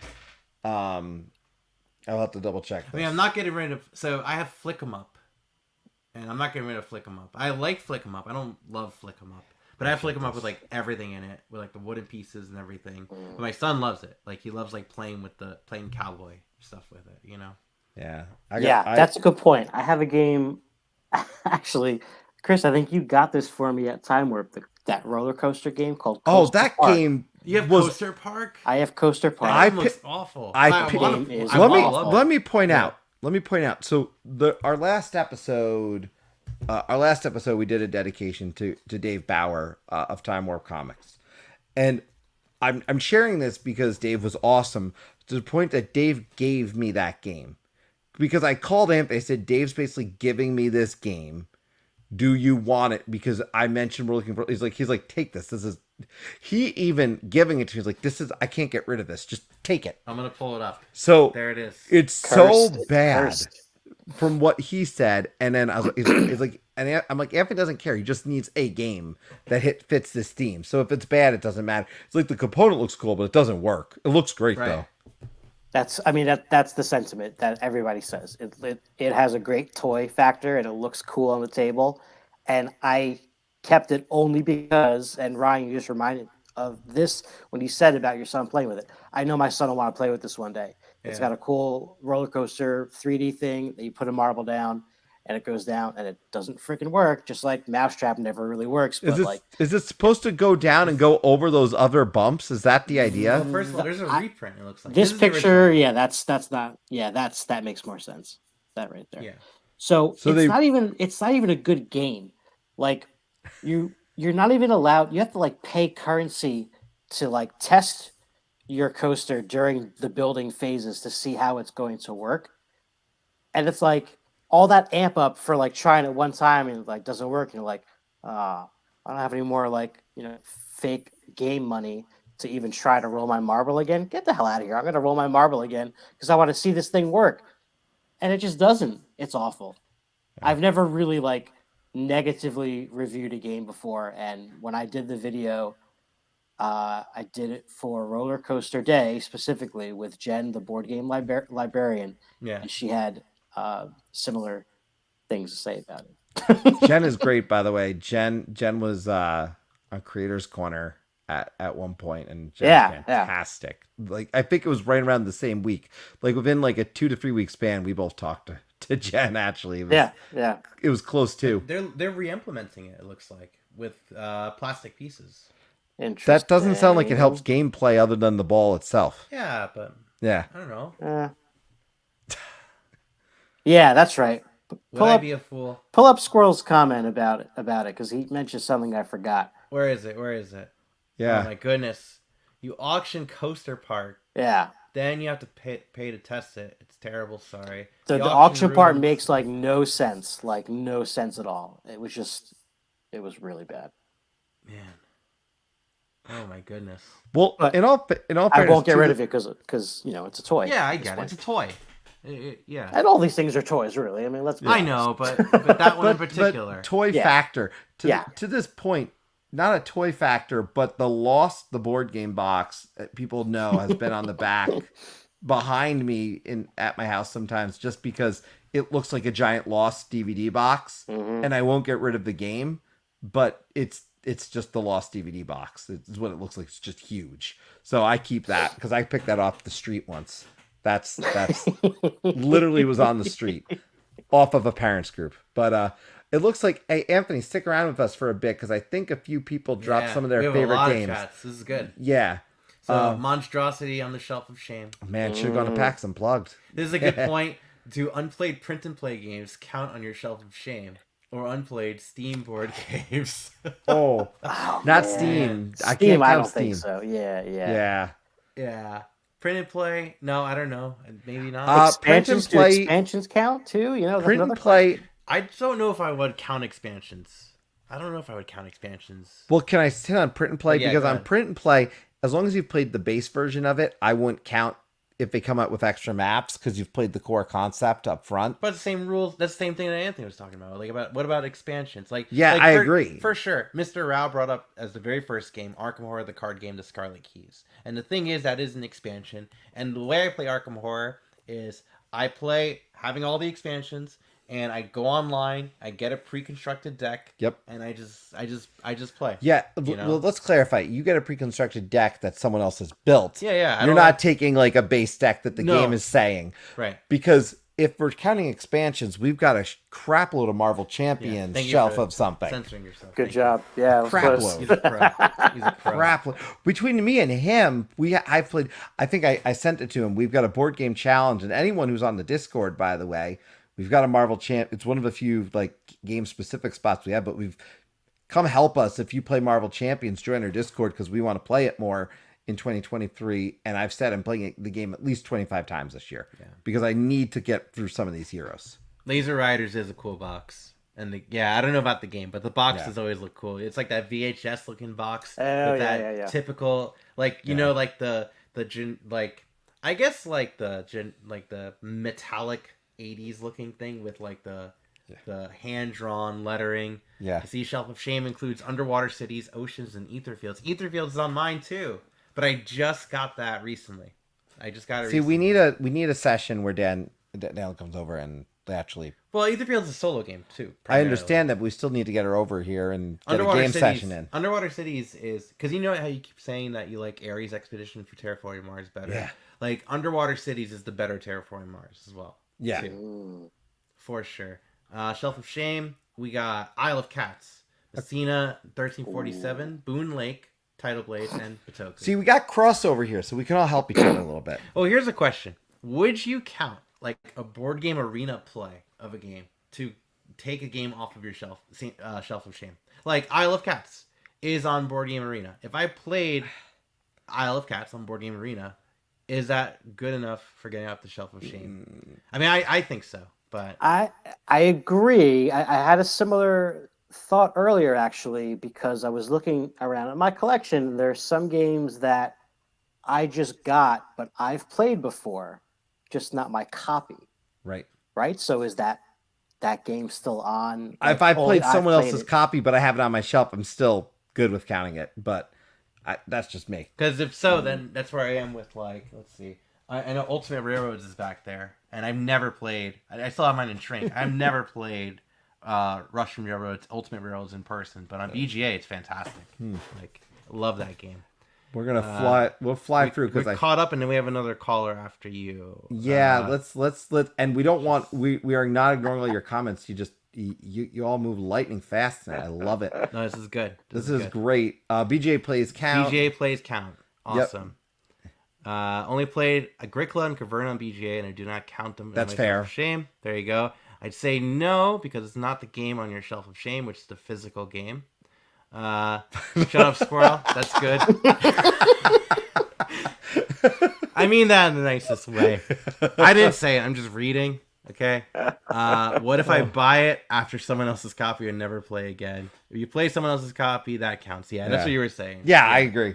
Yeah. But look, Anthony, tell everybody what you're up to. I know you've been putting out some podcasts with Eric and some other stuff these days. Yeah. We try to do a podcast every month. I'm still editing the January one, even though it is the 5th already, but hopefully I'll get that done in the next couple days. And then, but I did have an excellent conversation last night with Mike Delisio of the Dice Tower. He's co-designing. Yeah. Yes, you guys did pop in. Co-designing I Made You a Mixtape with Dan Hughes. Check out that interview if you hadn't. That was really a lot of fun. And then eventually in the next week or two, our plan is to get our top 10 of 2022. But I got a lot of games to play first, so we'll see. Awesome. Well, thanks for having me on, folks. I appreciate it. And we hope to get you on for Rear Window. Yes. Hoping. I've heard about that game. Yeah. We've only had to cancel it 3 times, so awesome. At least. Oh, thank you, Anthony. All right, I'll see you guys. Enjoy the rest of your night. Later. All right, that was cool. Yes. Yay. All right, so we have another caller on the line, and I believe it's the same person that was talking about Fief 1429. So if so, feel free to nod your head so I can know it's you. Yeah, cool. Okay, cool. So we'll bring him on in 3, 2, 1. Hi. What up, gents? How's it going? Introduce yourself. Welcome to the call aboard. Yeah, man. My name's Alan. Sorry for the shaky cam. I'm getting comfortable here. It's all right. First time caller, first time listener. Oh, cool. Welcome. How'd you hear about us? Actually, I think a friend of mine said that you guys run a channel. I was like, I got to check this out. I'm calling from beautiful Glen Ridge, New Jersey. Oh. Yes. So I'm local to you guys. And in fact, I run a lot of meetups, a bi-weekly meetup at... you are the Alan that runs the Montclair meetup? Yes, I am. Nice. That's right. Yes. Cool. Yes, I was actually out at the kids version that we did, that you guys did the other day, and it was such a fun time for the kids. So, yeah, that was great to see that got set up. I was hoping for someone else to, because my kids are 4 and 2, or 4.5 and 2.5, so they're not there yet. But I was really glad to see that someone set that up and made it happen. That was great. Yeah, we had a lot of fun. So really glad you could join us. Certainly happy to have you. So I can't believe Fief came out. That's ridiculous. Well, you know what? Now we know. Good thing you sold it, because now there's a copy so close. There's a copy in circulation.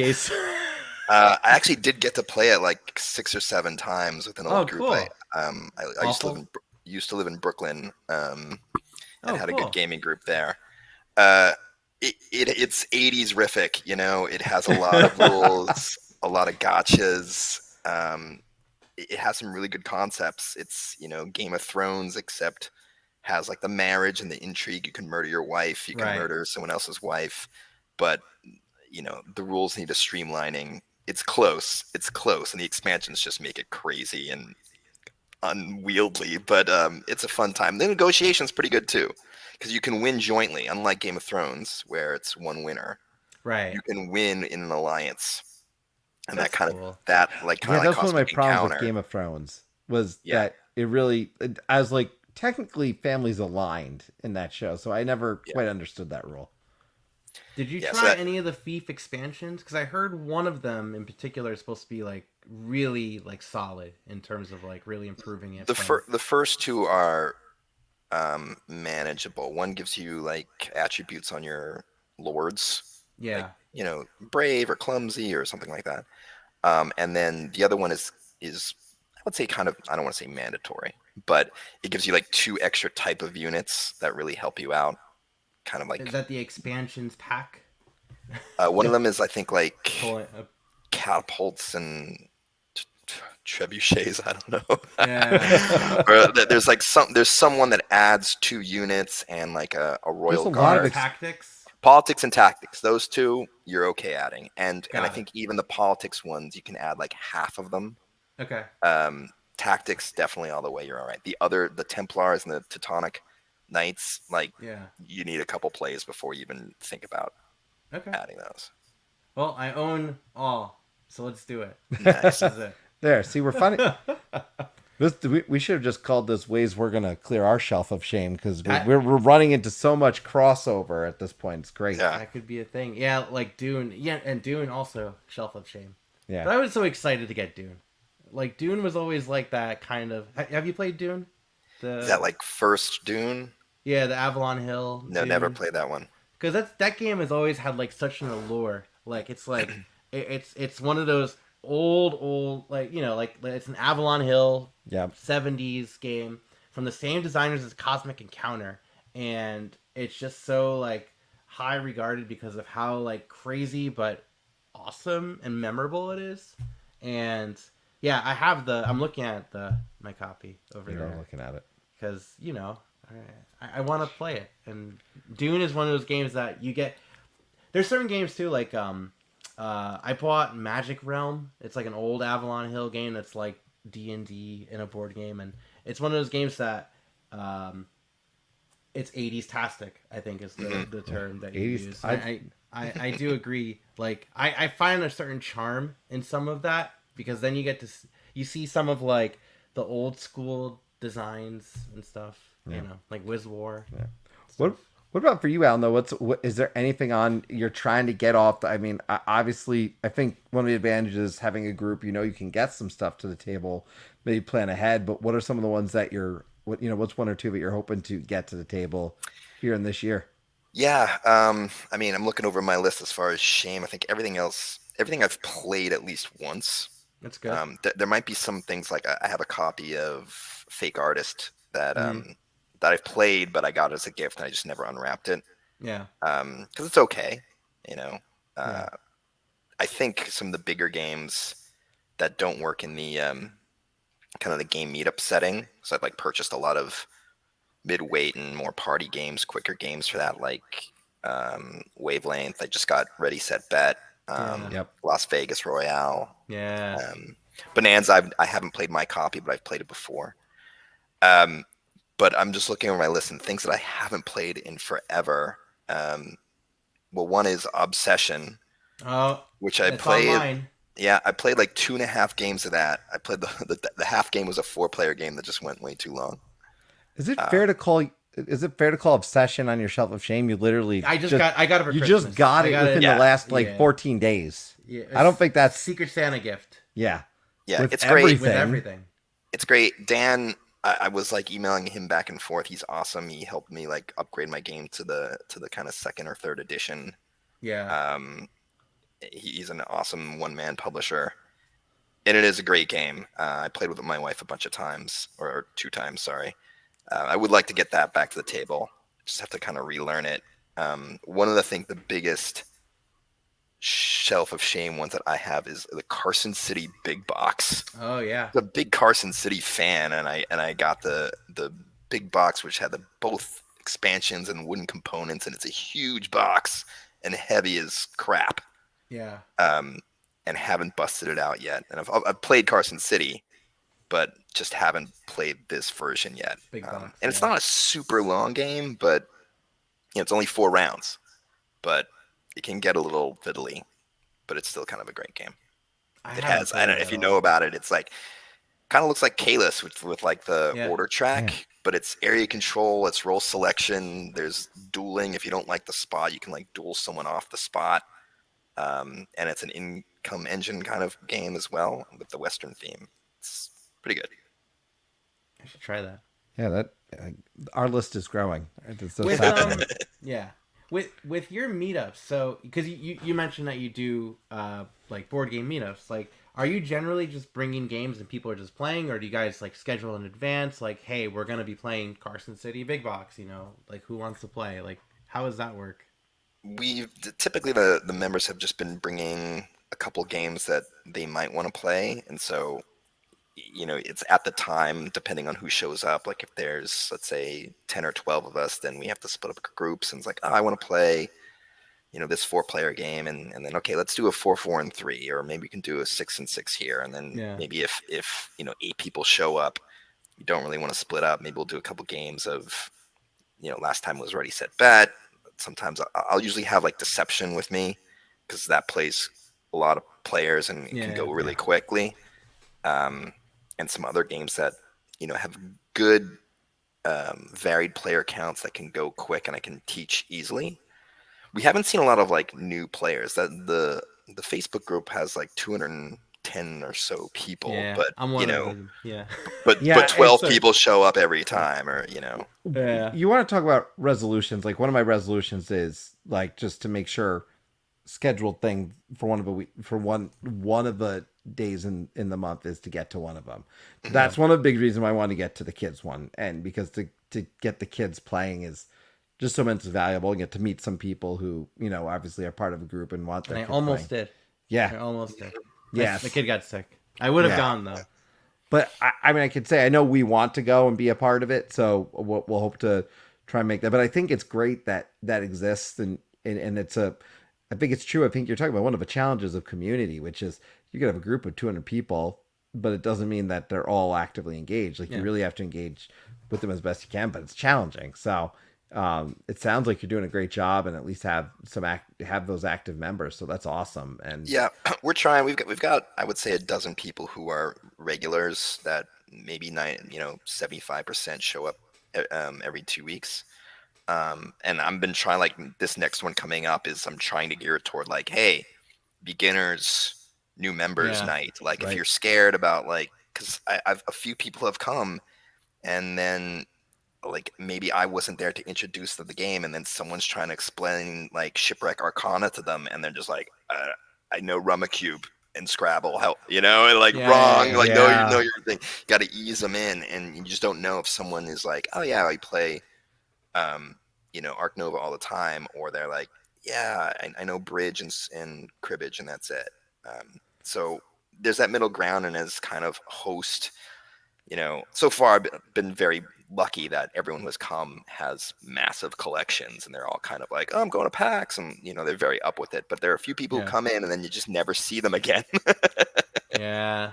Oh man, well it makes a difference, and for many it could be an introduction that later down the road they come back to it, even if they one and done. Then maybe a year down the road they come back and like, I played some games, I'm good. So it's awesome that you're doing it, and I'm so glad that you popped on tonight. I mean, obviously we love when we get a first time caller, certainly, but I always say first time, hopefully not last time caller.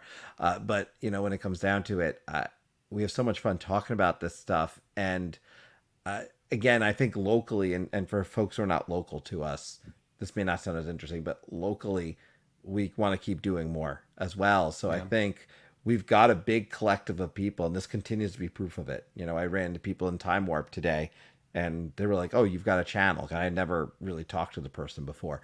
And so, you know, we are connecting and figuring out, oh, you do this, you do that. So there's a lot of us. And it's just about getting us together and doing some good stuff together. Yeah. Yeah. That's why I kind of wanted to call in and at least, you know, if I don't see you next week, to get on the show and say hi and you know, Wednesday, we're local, right? and it's Wednesday? Thursday. My bad. No worries. And say hi. That's why you didn't make it. There you go. Maybe a day early. No one's here. He arrived a complete day early. It has happened before. Can you tell everybody where to find you if they happen to be local? Because I knew we have some people tune in who are more local. Can you tell everybody where they can learn more about the group? Yeah, absolutely. I mean, unfortunately, right now Facebook only. So if you're kind of avoiding that, which I completely understand, but it's Facebook. It's Montclair Area Gamers or Montclair Area Board Gamers. And right now it's typically Thursdays at the Town Pub of Bloomfield.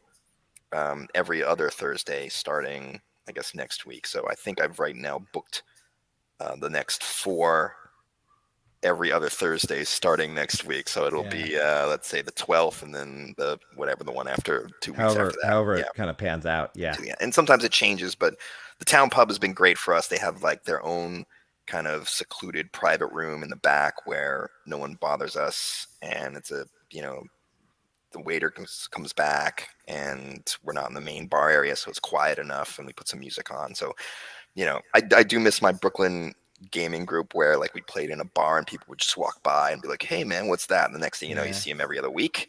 So I miss that a little bit, but you can't beat having kind of a private area that no one messes with. No, you can't. That's great.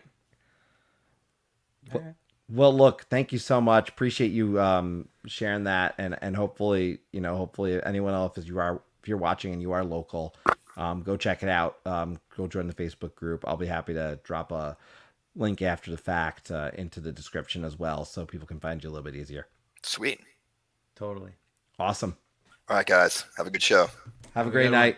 Peace. Yeah, I didn't realize. Yeah, Carson City needs a reprint. Yeah, that's out of print, is it not? I believe so. Yeah. And yeah, Carson. Yeah, man, Carson City. I do want to try that one out. You know, the whole like Western board game too. Yeah, I appreciate that genre, and Western Legends is one that I want to get on the table again this year too, as well. I like that one. I liked it a lot. That's one of the few that falls in category that we both have. Yeah. Obsession may eventually fall into that because I think I'm really gonna like Obsession. So that's the thing too. So with Obsession, I got last year from a Secret Santa gift, and I was blown away. First of all, I was like, I was not expecting. I was there when you I was opened expecting the big box of Obsession. It was like, whoa. And like that's a game I've been dying to play, and I know it's on BoardGameArena, but I feel like that game I want to try in person first, you know, because I feel like BoardGameArena might be better suited to play it after you played it for the first time and get your feet wet. I've played on BoardGameArena, and I want to play it on an actual table. So, yeah, that's what I'm saying. Yeah, it's on BGA, and he says as I type. Yeah, I know. There's a delay. And and I know. Yeah, I know. Scroll, you're dying. You've been dying to teach me this one since like probably 2 years now, because it's for like 2021. Whenever you first got it, 2018 or 2019, whenever it came out. Like I don't know when the origin of it was. No, but he's in particular. Okay. I know. This is a game that I even walked into your place one day, and it was like set up. It's like, oh, this is Obsession. I'm like, I want to play this. Well, speaking of, by the way, there are games we wanted to play and we did play. Yeah. Oh, yeah. We could do some reviews. Some reviews. Yeah, and I'm with Rachel on this. I played on BGA and I need an in-person session. Yeah. Some things worked, like El Grande. I want to play in person too, but El Grande worked. But it worked. That is a good Montclair game. That is. I will bring El Grande if I go there. That's the one game I will bring. Okay. So, in the meantime, folks, we always do some reviews here on the channel. For some reason, you gave all the magnets. I don't know why. Nice. But we always do some reviews here on the channel, and I'll just kind of go through. I want to start. I want to bring the heat to begin it. If you don't mind. Okay. I want to bring the heat. Now, let me first let him bring it up. But this is a game that I want to just put straight up right in front. I have only played it twice. I have not played with everything. I will kind of get into that a little bit, but I'm going to let Ryan kind of introduce this one. I'm going to let you introduce Heat Pedal to the Metal. Heat Pedal to the Metal. Hang on, I want to get the names right. Heat Pedal to the Metal.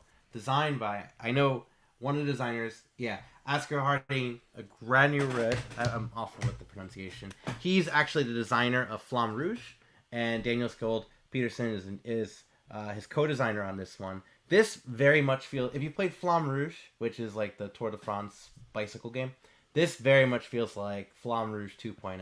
And I love Flamme Rouge, and I was very skeptical on this one because I love Flamme Rouge, and I'm not ready to get rid of Flamme Rouge because I love that game, and I have all the expansions for it, and that's, Heat. Look at it. What is? I need to play Heat. I hope your reviews are good on it. Well, we'll find out. So in Heat, it is a game where you are managing a deck of cards, and you are going around a racetrack. It's a race, right? It's very straightforward, Formula 1. And the cards you're playing are going to be different speeds, 1 through 4. There's also some different bonus cards that you could be doing, some upgrade cards. But on your turn, you'll be playing these cards to indicate how far you're going to move. And not only that, you could really press your luck on this with what's called the Heat deck, which is, if you see in this little player board on the bottom, there's the checkered board, and that's the checkered deck of cards, and that is your draw pile. The center pile that looks a little like it's on fire, that's the Heat deck, and then on the right side is your discard pile. And throughout the game, you could spend Heat cards to go faster. You could, and if you go too fast, you spend Heat cards to, like, if you go fast over a turn, you spend Heat cards to kind of fix that number up. It's very much like a balancing act. Yeah. Extreme balancing act, because the thing is, you're not going to win the race unless you really go all out in the race. And to go all out, you need to spend Heat. But at the same time, if you have no Heat to spend when you need to spend Heat, you wipe out. Yeah. I am enjoying this thoroughly. Can I stress, the first time we talked about it, you're like, I'm not sure. Yeah. You said, I'm not sure. But you did something, and this goes into my experience. You started showing me the other stuff in the box. After right, because our first game, we thought it was okay. The first game, very basic. Everyone had the same deck of cards. We were all going through, doing it, going around the track. It was a big group of us. It was fine. It was fun. I said it's a Days of Wonders game. Good, solid, great, fine. Move on. We played again. Yeah. I played again with you. Still the same first track. Yeah. But you added more modular stuff in. Yeah, so, right, it's a deck of cards, and you could change some of the cards that you have with, like, upgrade cards. But I want to stress, I have not played with all the every module, all the different... There's different cards that can change it up that you can add into the deck. There's 4 different maps, so it grows and expands in a lot of different ways. I played with some very basic modules when we played the second time around. Yeah. And I immediately sensed, okay, this is getting better. And then you described some of the other stuff that's in the game. Yeah, so go ahead. So I just want to stress this. So when I give my score, I'm giving a score tonight that I recognize is the base score that the game will have, and it will likely go up. It can't go down at this point for me, but it will likely go up, and I will continue to play this because I need to play it more. Because I think with some of the other stuff that you've described to me, it's going to only get higher. All right, so let me describe. I played this game 6 times so far, and most of them were solo, and I do solo board game. Yep. And I've solo board game Flamme Rouge as well too, which Flamme Rouge has a fantastic solo mode. And with Heat has an even better solo mode. So if you like playing Flamme Rouge solo, Heat is way better, way more manageable, way more challenging than the solo mode in Flamme Rouge. Because even the solo mode in Flamme Rouge, it's best to use like a web app to really run it. But in Flamme Rouge, there's 4 different maps, and what's interesting about it is that each map has their own different hazards, but there's modules that you can add on, and it's not like one of those games that the base game is great, but the base game is fine, but you need expansions to make it great. The base game of Flamme Rouge comes with a lot of mini modular expansions already built into it that can really heighten the experience.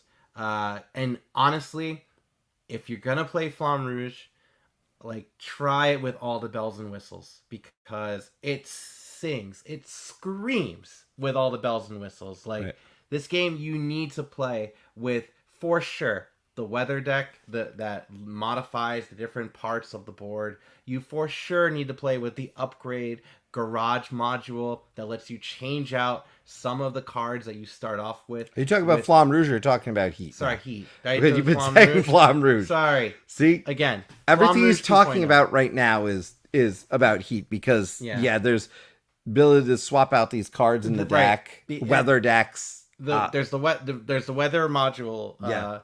There's the garage module, which lets you change out, like I said, the upgrade cards. Yep.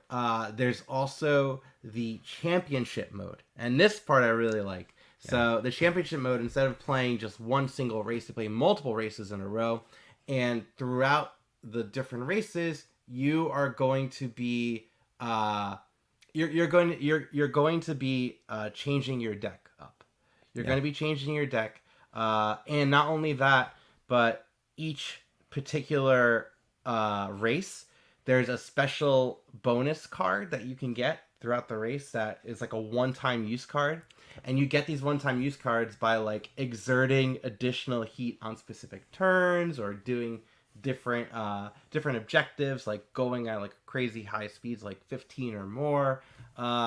It's really exciting to pull these off, because the thing is, it's very much a push your luck balancing act, and it becomes such a memorable experience. I am loving this. And if you like push your luck kind of deal, where you don't know, you're really just riding, by at the edge of your seat, like, Heat has it going. Alan brought up a good point, saying that Heat is more random and exciting. Flamme is more strategic and thinky, but Heat basically has an expansion in the box, and I can't find the Flamme Rouge expansions. Well, maybe you can if I decide to get rid of my Flamme Rouge, which very well could be, because, like Barros was saying, I've played it 6 times. I want to keep playing it some more, okay? Because right now, I feel like it could go higher for me too. Yeah. And so, again, I've played 2 times. Very basic. He's played significantly deeper. So I think, just to give you a sense, I do really enjoy it. I want to play this more. I need to play this more. Yeah. And this is not a game, I will just say this. You've repeated this to me before. Oh, yeah. This is not a game that you go and you play it once.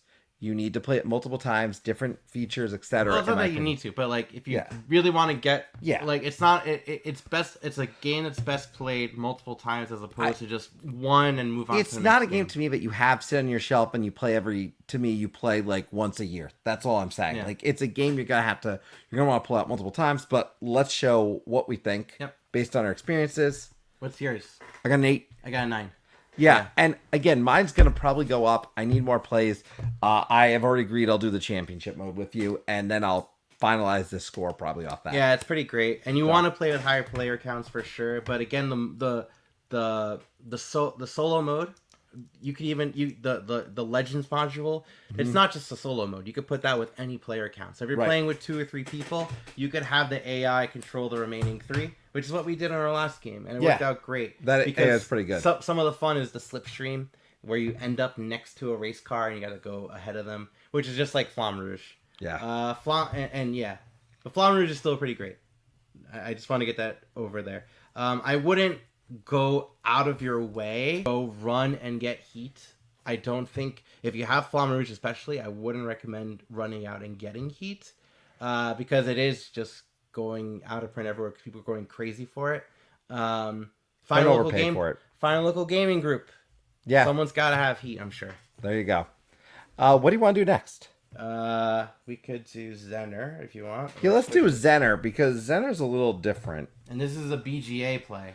Yeah, so one thing, I think I mentioned this last time, we're trying to do at least one BGA play as we're doing these games. And when it comes down to it, this actually came out of me looking for doing the alphabet challenge on BG Stats, and I didn't have a Z game. That's the only thing I didn't have. I didn't want a long game. And there's the TTS. No, yeah. Tabletopia one. Tabletopia. Yeah, so Zener is a game where there are these 5 shapes on a board.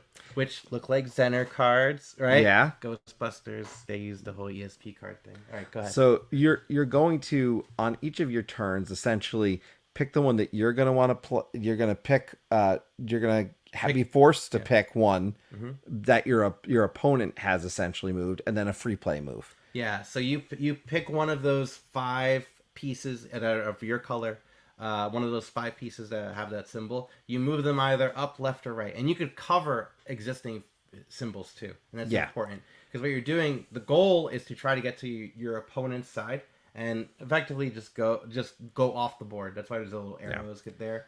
And on your turn, you pick one piece, you move one piece. Then the next player's turn, they have to move that same piece that you move. So if you move the square, then you have to move the square. And then you pick another one. Then if you pick the star, I have to move the star. And then I have to move another one. And that's why the fact that you can go on top of them, kind of like, I believe it's the beetle and hive. Yeah. That you can go on top and stop them from moving is really critically important. And it's an essential part of the strategy. It was a fun, quick little game. I'm not, and I can keep this pretty short, quite frankly, review-wise. I think it's a fun, short little game. You could almost kind of mimic this in your, try this in your house with similar other shapes and probably from other games if you want to kind of try the experience. Plays on BoardGameArena. I enjoyed this. I enjoyed this for what it was. It's not going to get ahead of so many other 2-player games for me. But for what it is, it's a quick little game. It does make you think a little bit. There are significantly better 2-player games that you could play on BGA, in my opinion. Despite that, let's give the rating. But if you're looking for quick, it works. I'll tell you that much. I did not dislike it. I'll put that much. All right, ready? 1, 2, and 3. Yeah, 6. Pretty much straightforward. Yeah, just 6. I think BGA. I mean, Board Game Geek has like a 5.3 on it, but again, it's. I can't say again a physical copy, but it works really well as a BGA game, in my opinion. So, but that's Zener. I want to switch it over to Switch and Signal. Switch and Signal, yes, I am fine with that. If you guys haven't played Switch and Signal, I'm gonna pull it up right now. This is a train game I was actually very excited to try out. I don't know if you guys know, but I like train games a lot. Do you? A lot.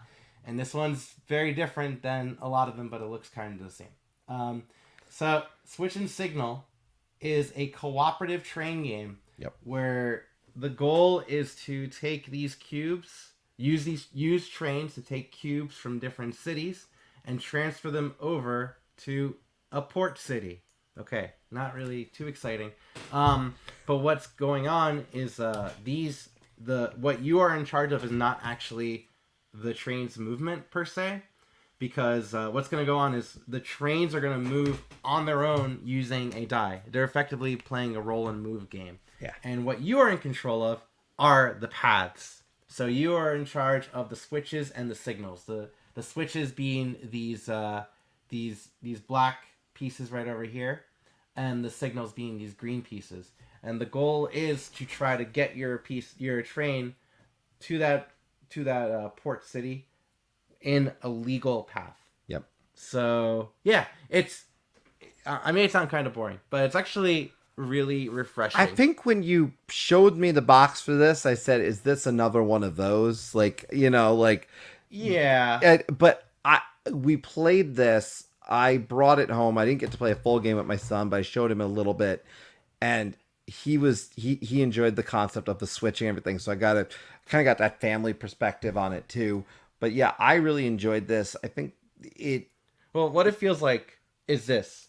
Have you ever played Pipe Dream? That computer game where you're controlling That's a great comparison. Yeah, you're putting down you are in charge of putting down the pipes while the liquid's coming down and you're trying to get it to the other side. That is a perfect description. It feels very much like that. It's a pipe dream version of trains. I really did enjoy this. I'm happy to show these ratings. What do we got? Yeah. Hang on. What do you have? I got an 8.4. 8.1. It's pretty good. I like it a lot. I like this. Out of the train games I've played, this had a different feel. Well, it feels like it's not Eats and XX, obviously. No. It's not Irish Gauge. It's not any of those kinds of games. It's not even Ticket to Ride. What this is this is very much you are at the wheel of you're at the switches, right, just controlling the track, and it's really nerve-wracking. And also, co-op wise, it's very easy to understand, and they're very difficult to win. By the way, D-Nix made it. We were talking on Twitter earlier, so I'm glad you could be here. And Josh made it. Yeah, we got some. I did play with Josh. We played at Derail. Yeah.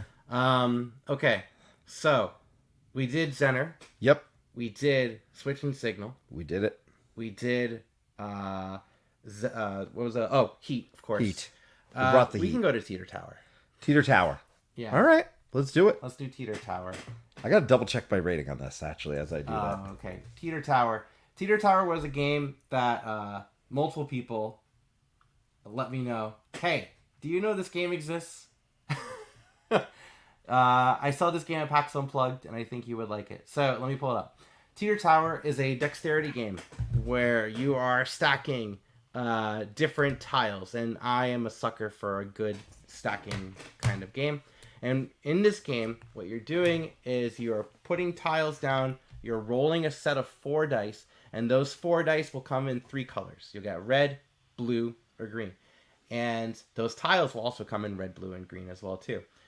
When you're placing down the tiles, you place down the dice on top of the tiles, and then you place down another tile. The dice only go in specific spots. So let me go to the images. Some of the spots, I don't know if you could see, like this example right here. Yeah. So on this spot right here, this tile, it's a red tile with a 1, 6, 6, and 2 5s. And your die can be placed, if it's the same number, on that spot with the number. So if you have a 1, you can place it on the 1, regardless of color. If you have a red die, you can place it on any of the red spots that have no numbers on it, regardless of value. If you have a die that matches the value as well as the tile color, you could kind of place it hugging each other. So if you have like a 1 red, I could have part of it on the 1 and the other part on the red tile. So with this game, you're going to be stacking them, and the way to win is to stack 12 of these tiles until eventually you get to lay down the tower one. Right. The final piece. Yeah. Now, this game is extremely difficult. That's an understatement, in my opinion, because this is not easy. Yeah, it's like if this, I know, and it's Game Rights, so because Game Rights putting this out, you think of that family friendly. Yeah, I can imagine my kid being so frustrated. Playing this, because I was getting frustrated playing. Yeah, and the thing is with co-op dexterity games, like it's really fun laying down the doing everything together, but there comes a point where components, I feel like, are extremely crucial for dexterity games, and I don't feel like the components are too great in Teeter Tower for what this game is. It's the dice themselves. I feel like they're not great for stacking. And I love the concept of this game. Yeah. But the components themselves are not great for stacking without like tweaking a lot of rules to become like house rules. I think that's part of the thing for me is I love the concept of this. I did enjoy playing it. Yeah. But the frustration factor probably was in the components more than anything. Yeah. And yeah, it felt I mean I know a game being hard, I have no problem with. Yeah. Never a problem with a game being hard. I love Robinson Crusoe. I love a variety of other games. Difficulty is not a problem to me. But you've taught me a lot about the more abstract or stacking or again. But I when I was thinking about this one, there's a bunch of other stacking games, not even Jenga per se, but Jenga. I'd probably rather play Jenga than this. I'd probably rather play. Well, I know I'd rather play You're a Penguin, which I play constantly. And so for me, one of the challenges I couldn't help comparing to other stacking games, right? And that's naturally what we're going to do as we're trying to tell you if this is a game. So if you want the best stacking game, that's Junk Art, hands down. Junk Art is which I still have not played, so I cannot speak to that. It's the best stacking game, period. Yeah. I love Meeple Circus. I think it's a great one that uses funky components. So if you want one that uses funky components also too, Meeple Circus, definitely try out. If you want a cooperative stacking game, I love Minara. Minara is pretty great at doing this. Yeah. And yeah, the fuzzies, I've heard great things about it. Where you're putting down these fuzzy mothballs things. Junk Art is amazing. For sure. There it is, amazing. Amazing. I like it. But Teeter Tower, I feel like just lacks because again, components, the dice aren't the best for stacking. And not only that, there comes points where you roll and you just don't get what you need. And there's no like reroll option. I think House Rule for sure allow just one reroll. Yeah. House Rule for sure. For in the game, you place down a tile, then you put down the dice, and it becomes very, very, very tedious. Wobbly and not in a good way. Like, I recommend if you can put the dice on the tile, then put the tile on if you can.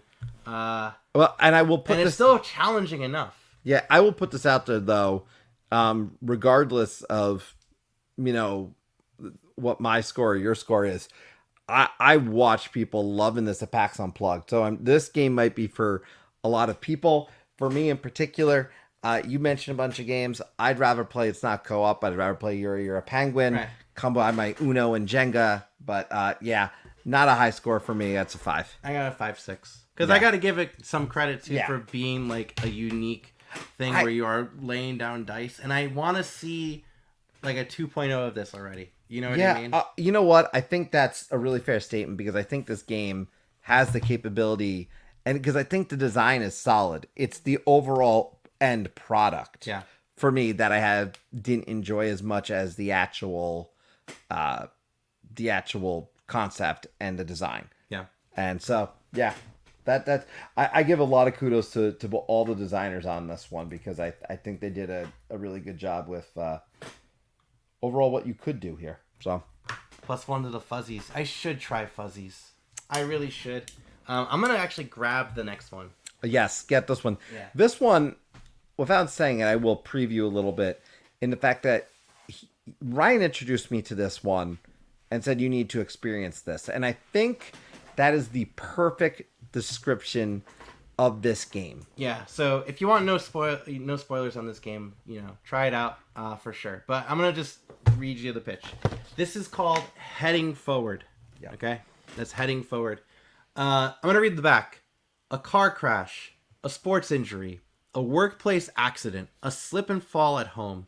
Any one of these could have brought you where you are today. A traumatic brain injury. But this game is not about how you got here. This game is about what happens next.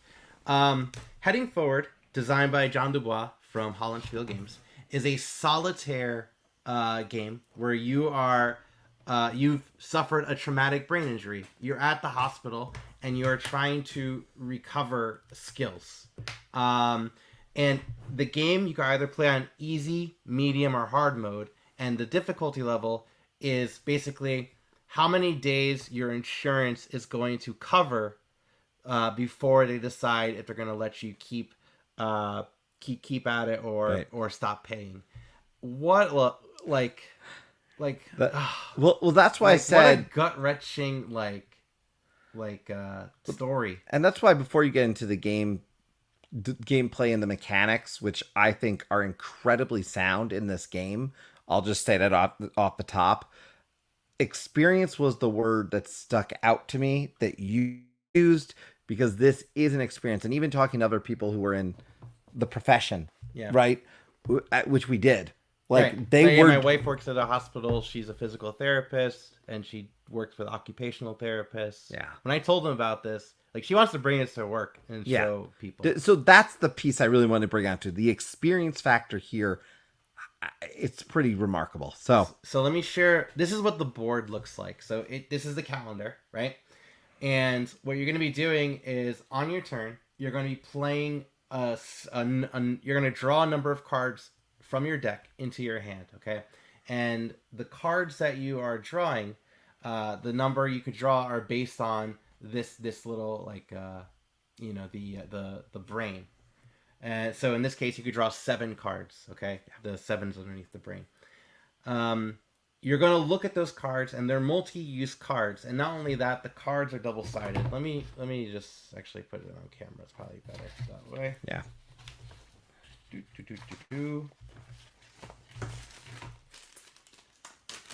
These are all the cards in the game, okay? And they're all different skills. Let me see. Can you see that one? So you see how they're like double-sided? It might be a little tough. You know, I have a better picture online. Let me go get that picture.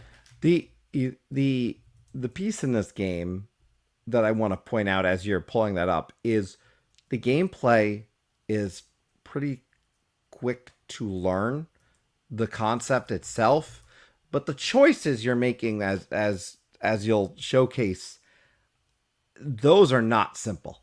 And you'll be stuck with some tough choices in this game. And I keep going back to the mechanics of this game, where I think I was telling you, like, I didn't necessarily want to jump right back into a game of it, but I kept going back to being impressed by it. That's what stood out to me. So you're playing these cards. In this case, you see right here, there's a green card, a pink card, and a blue card to the right of the deck. Yeah. And the cards require specific resources to actually, for you to expend. So the game comes with spoons, which are used actually in occupational therapy. And then you're also using time and care. Time represented by the sand timer on the top right of the card, and care represented by the top right heart on the card.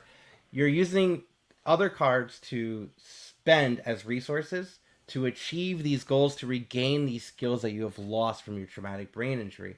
And when you do that, if you achieve that skill, you're gonna start with a level 1 card, rotate the card 180 degrees to become a level 2 card. Eventually, when that gets upgraded, you replace it with the cards on the left-hand side.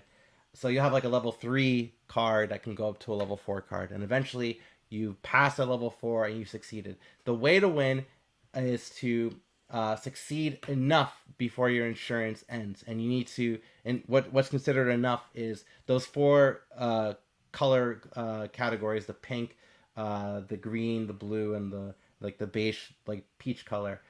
You need 3 different areas filled in, at least 1 card of the 3. Not only that, at the beginning of the game, 1 card is taken randomly out from the deck, and that is called your trigger card. And the trigger card will come out, and that particular skill you need to focus on and upgrade. And if you don't do that, your turn ends and you move on to the next round. And anytime your deck is depleted and you need to reshuffle, you move on to the next day. And the thing is, you start off with just 3 cards per round. As you get better, you'll get to draw more cards, more opportunities to level up your cards and relearn these skills that you've lost. And when you don't relearn these skills, like if there's like a level 2 card in your hand that you can't achieve, that card will degrade. That skill will go back becoming a level 1 card because you just can't do it. And this game that John Dubois designed, he designed it after his own experience from suffering a traumatic brain injury. And like, you really feel it. I know that, like, you know, you hear about like board games that tell stories. Like, Heading Forward is probably like one of the most important solo board games I played in a very long time. It tells a great story with simple mechanics without actual story. It tells it through the mechanics, through your experience of playing this game, because you feel the frustration when your skills start to atrophy. And you really want to just get better, get well enough to succeed. I mean, the concept that the thing that gets me about this is the concept that you lose because you can't pay. Your insurance isn't going to pay for you anymore. I mean, that's a very real feeling, I'm sure, for a lot of people. So I'm sure this hits a lot of people from that story perspective too, who have maybe dealt with that. But you feel the pressure as the game is going on. And yeah, it's great that I'm getting more. Again, I can draw more cards, but it's more likely that that trigger is going to come out. Yeah. So when that trigger comes out, and then your entire opportunity and to kind of upgrade another skill gone. So it gets pretty intense. I just nearly, I think, beat it on the medium difficulty. Yeah. I probably would have won if I did easy, but I can only imagine how difficult hard was based on how challenging medium was for me. Yeah. And the other thing too, like, it shows how board games as a medium could be used to tell these kinds of stories, and I think that's very important. I can't say that for many board games, to be perfectly honest. Yeah. So that's why, like, heading forward, I think it's such an important design, regardless of what I rate it right now. Which, by the way, it's probably gonna be pretty high. I think if this sounds like a game that you want to try it. Go get it. Hollandspiel. Go to their site. You can buy it. It's worth the try for sure. Yeah. So, anyways, I'll say that regardless of my rating, I did really enjoy this. Yeah. I really thought it was a great experience. My rating is based on me and games I want to play, but mine was a 8.3. I have a 9.2. And the thing is, too, with this game, the only reason why, like, I want to play it a couple more times. I do worry a little about the replayability. That's my concern. But man, like, what a story this game tells. Like, I'm actually excited to just, like, hand this game out to friends that want to try it. Yeah. Like, yes, please play this. It takes 30 minutes. I would double down on that because I think, score aside, I have the same replayability concerns, and I didn't necessarily want to immediately go back and replay it. But what it does is incredibly important, in my opinion. Yeah. And I really feel like people need to experience this. Yeah. And this is a good point Arwen brought up, that she absolutely loves the fact that Hollandspiel will publish games like this. And for sure, because Hollandspiel, by the way, if you don't know, it's a board game company run by Annabelle Holland, and she puts out board games that she wants to play. Yep. And there's some very, very unique Hollandspiel board games out there. And she does them all, like, on her own. Like, which is why if they're out of print, they're out of print, pretty much, right? I mean, a lot of them tend to be on demand too. Yeah. It's she does a holiday sale every year. So I bought this on a holiday sale. I bought this one too, Dinosaur Gauge, so it shows the different kinds, right? There's Heading Forward, it's very serious, but then also Dinosaur Gauge, where you get to, where it's a pick up and devour game, where you get to be dinosaur railroad barons trying to win big on the stomp I market. want to play that one. Yeah, that one excites me. But, like, there's she puts out the games that she wants to put out, and I am all for trying them. One of them is actually on BoardGameArena. I do recommend trying out 4X if that's a game that you're interested in trying out, a Hollandspiel game, because that game is wild too, and it's weird. Yeah, it's really weird. You have to trade. The whole point is you're trading different. Money currency to another money currency, and you're strengthening different currencies and trying to exchange currencies, and at the end of the game, try to have the most money in the specific in the highest value currency. It's cool. Yeah, I like it. It's weird. I still don't understand, like, how to win it. It's just fun to play though, because it's just weird. There's a lot of levers you could break. Well, one thing I do want to take a moment to say thank you to, in particular, just a really big expression of gratitude to all the folks. We had a bunch of folks who immediately joined up on our Patreon, and I want to thank you personally right now. I did not expect as many to jump on immediately as you did. And as part of that, the reason I'm mentioning this is we are going to have a playthrough, just we're going to play a game at some point next week. The game is yet to be determined because we're going to put that to our patrons, and we're going to see what they want to see us play. So that's going to be something we announce pretty soon. we'll have some pretty good choices in there for them to pick from. And it will be in the theme of Month of Shame. So this will be a game that we haven't played yet. Correct. Likely both haven't played yet. Yeah, I think that's the goal, is a game that both of us haven't played. Maybe we'll put one of each and then we'll figure it out. But the point is, we're going to definitely get a game to table. At least one of us will have not played it, and we'll have a chance to learn it. Josh is asking about the Patreon link. I don't know if you want to drop that onto the screen or for him. But yeah, we definitely want to thank them. And so patrons, please be on the lookout for that. If you're not a member of it too, just a quick shout out, please let us know if you want to be part of our Discord. A lot of chatter going on there. I see some of the folks from our Discord in here right now. So we appreciate all that you do there. And conversing our community. We have a lot of fun with all of you, and it's so great. I got to take a moment also to say it's great to see new faces. So thank you to those of you who have not been on the show before, who decided to jump in tonight, whether you were in the chat or on the actual stream. So we thank you for all of that. With that, I just want to say this has been Call Aboard. We want to thank you all for coming aboard the Tabletop Express tonight, and we will be back in 3 weeks, because every 3 weeks. Well, we're back next week. I know, but for Call Aboard, every 3 weeks from this point forward. Yeah. So we'll see you then. Bye, everyone. Have a great night. Thank you.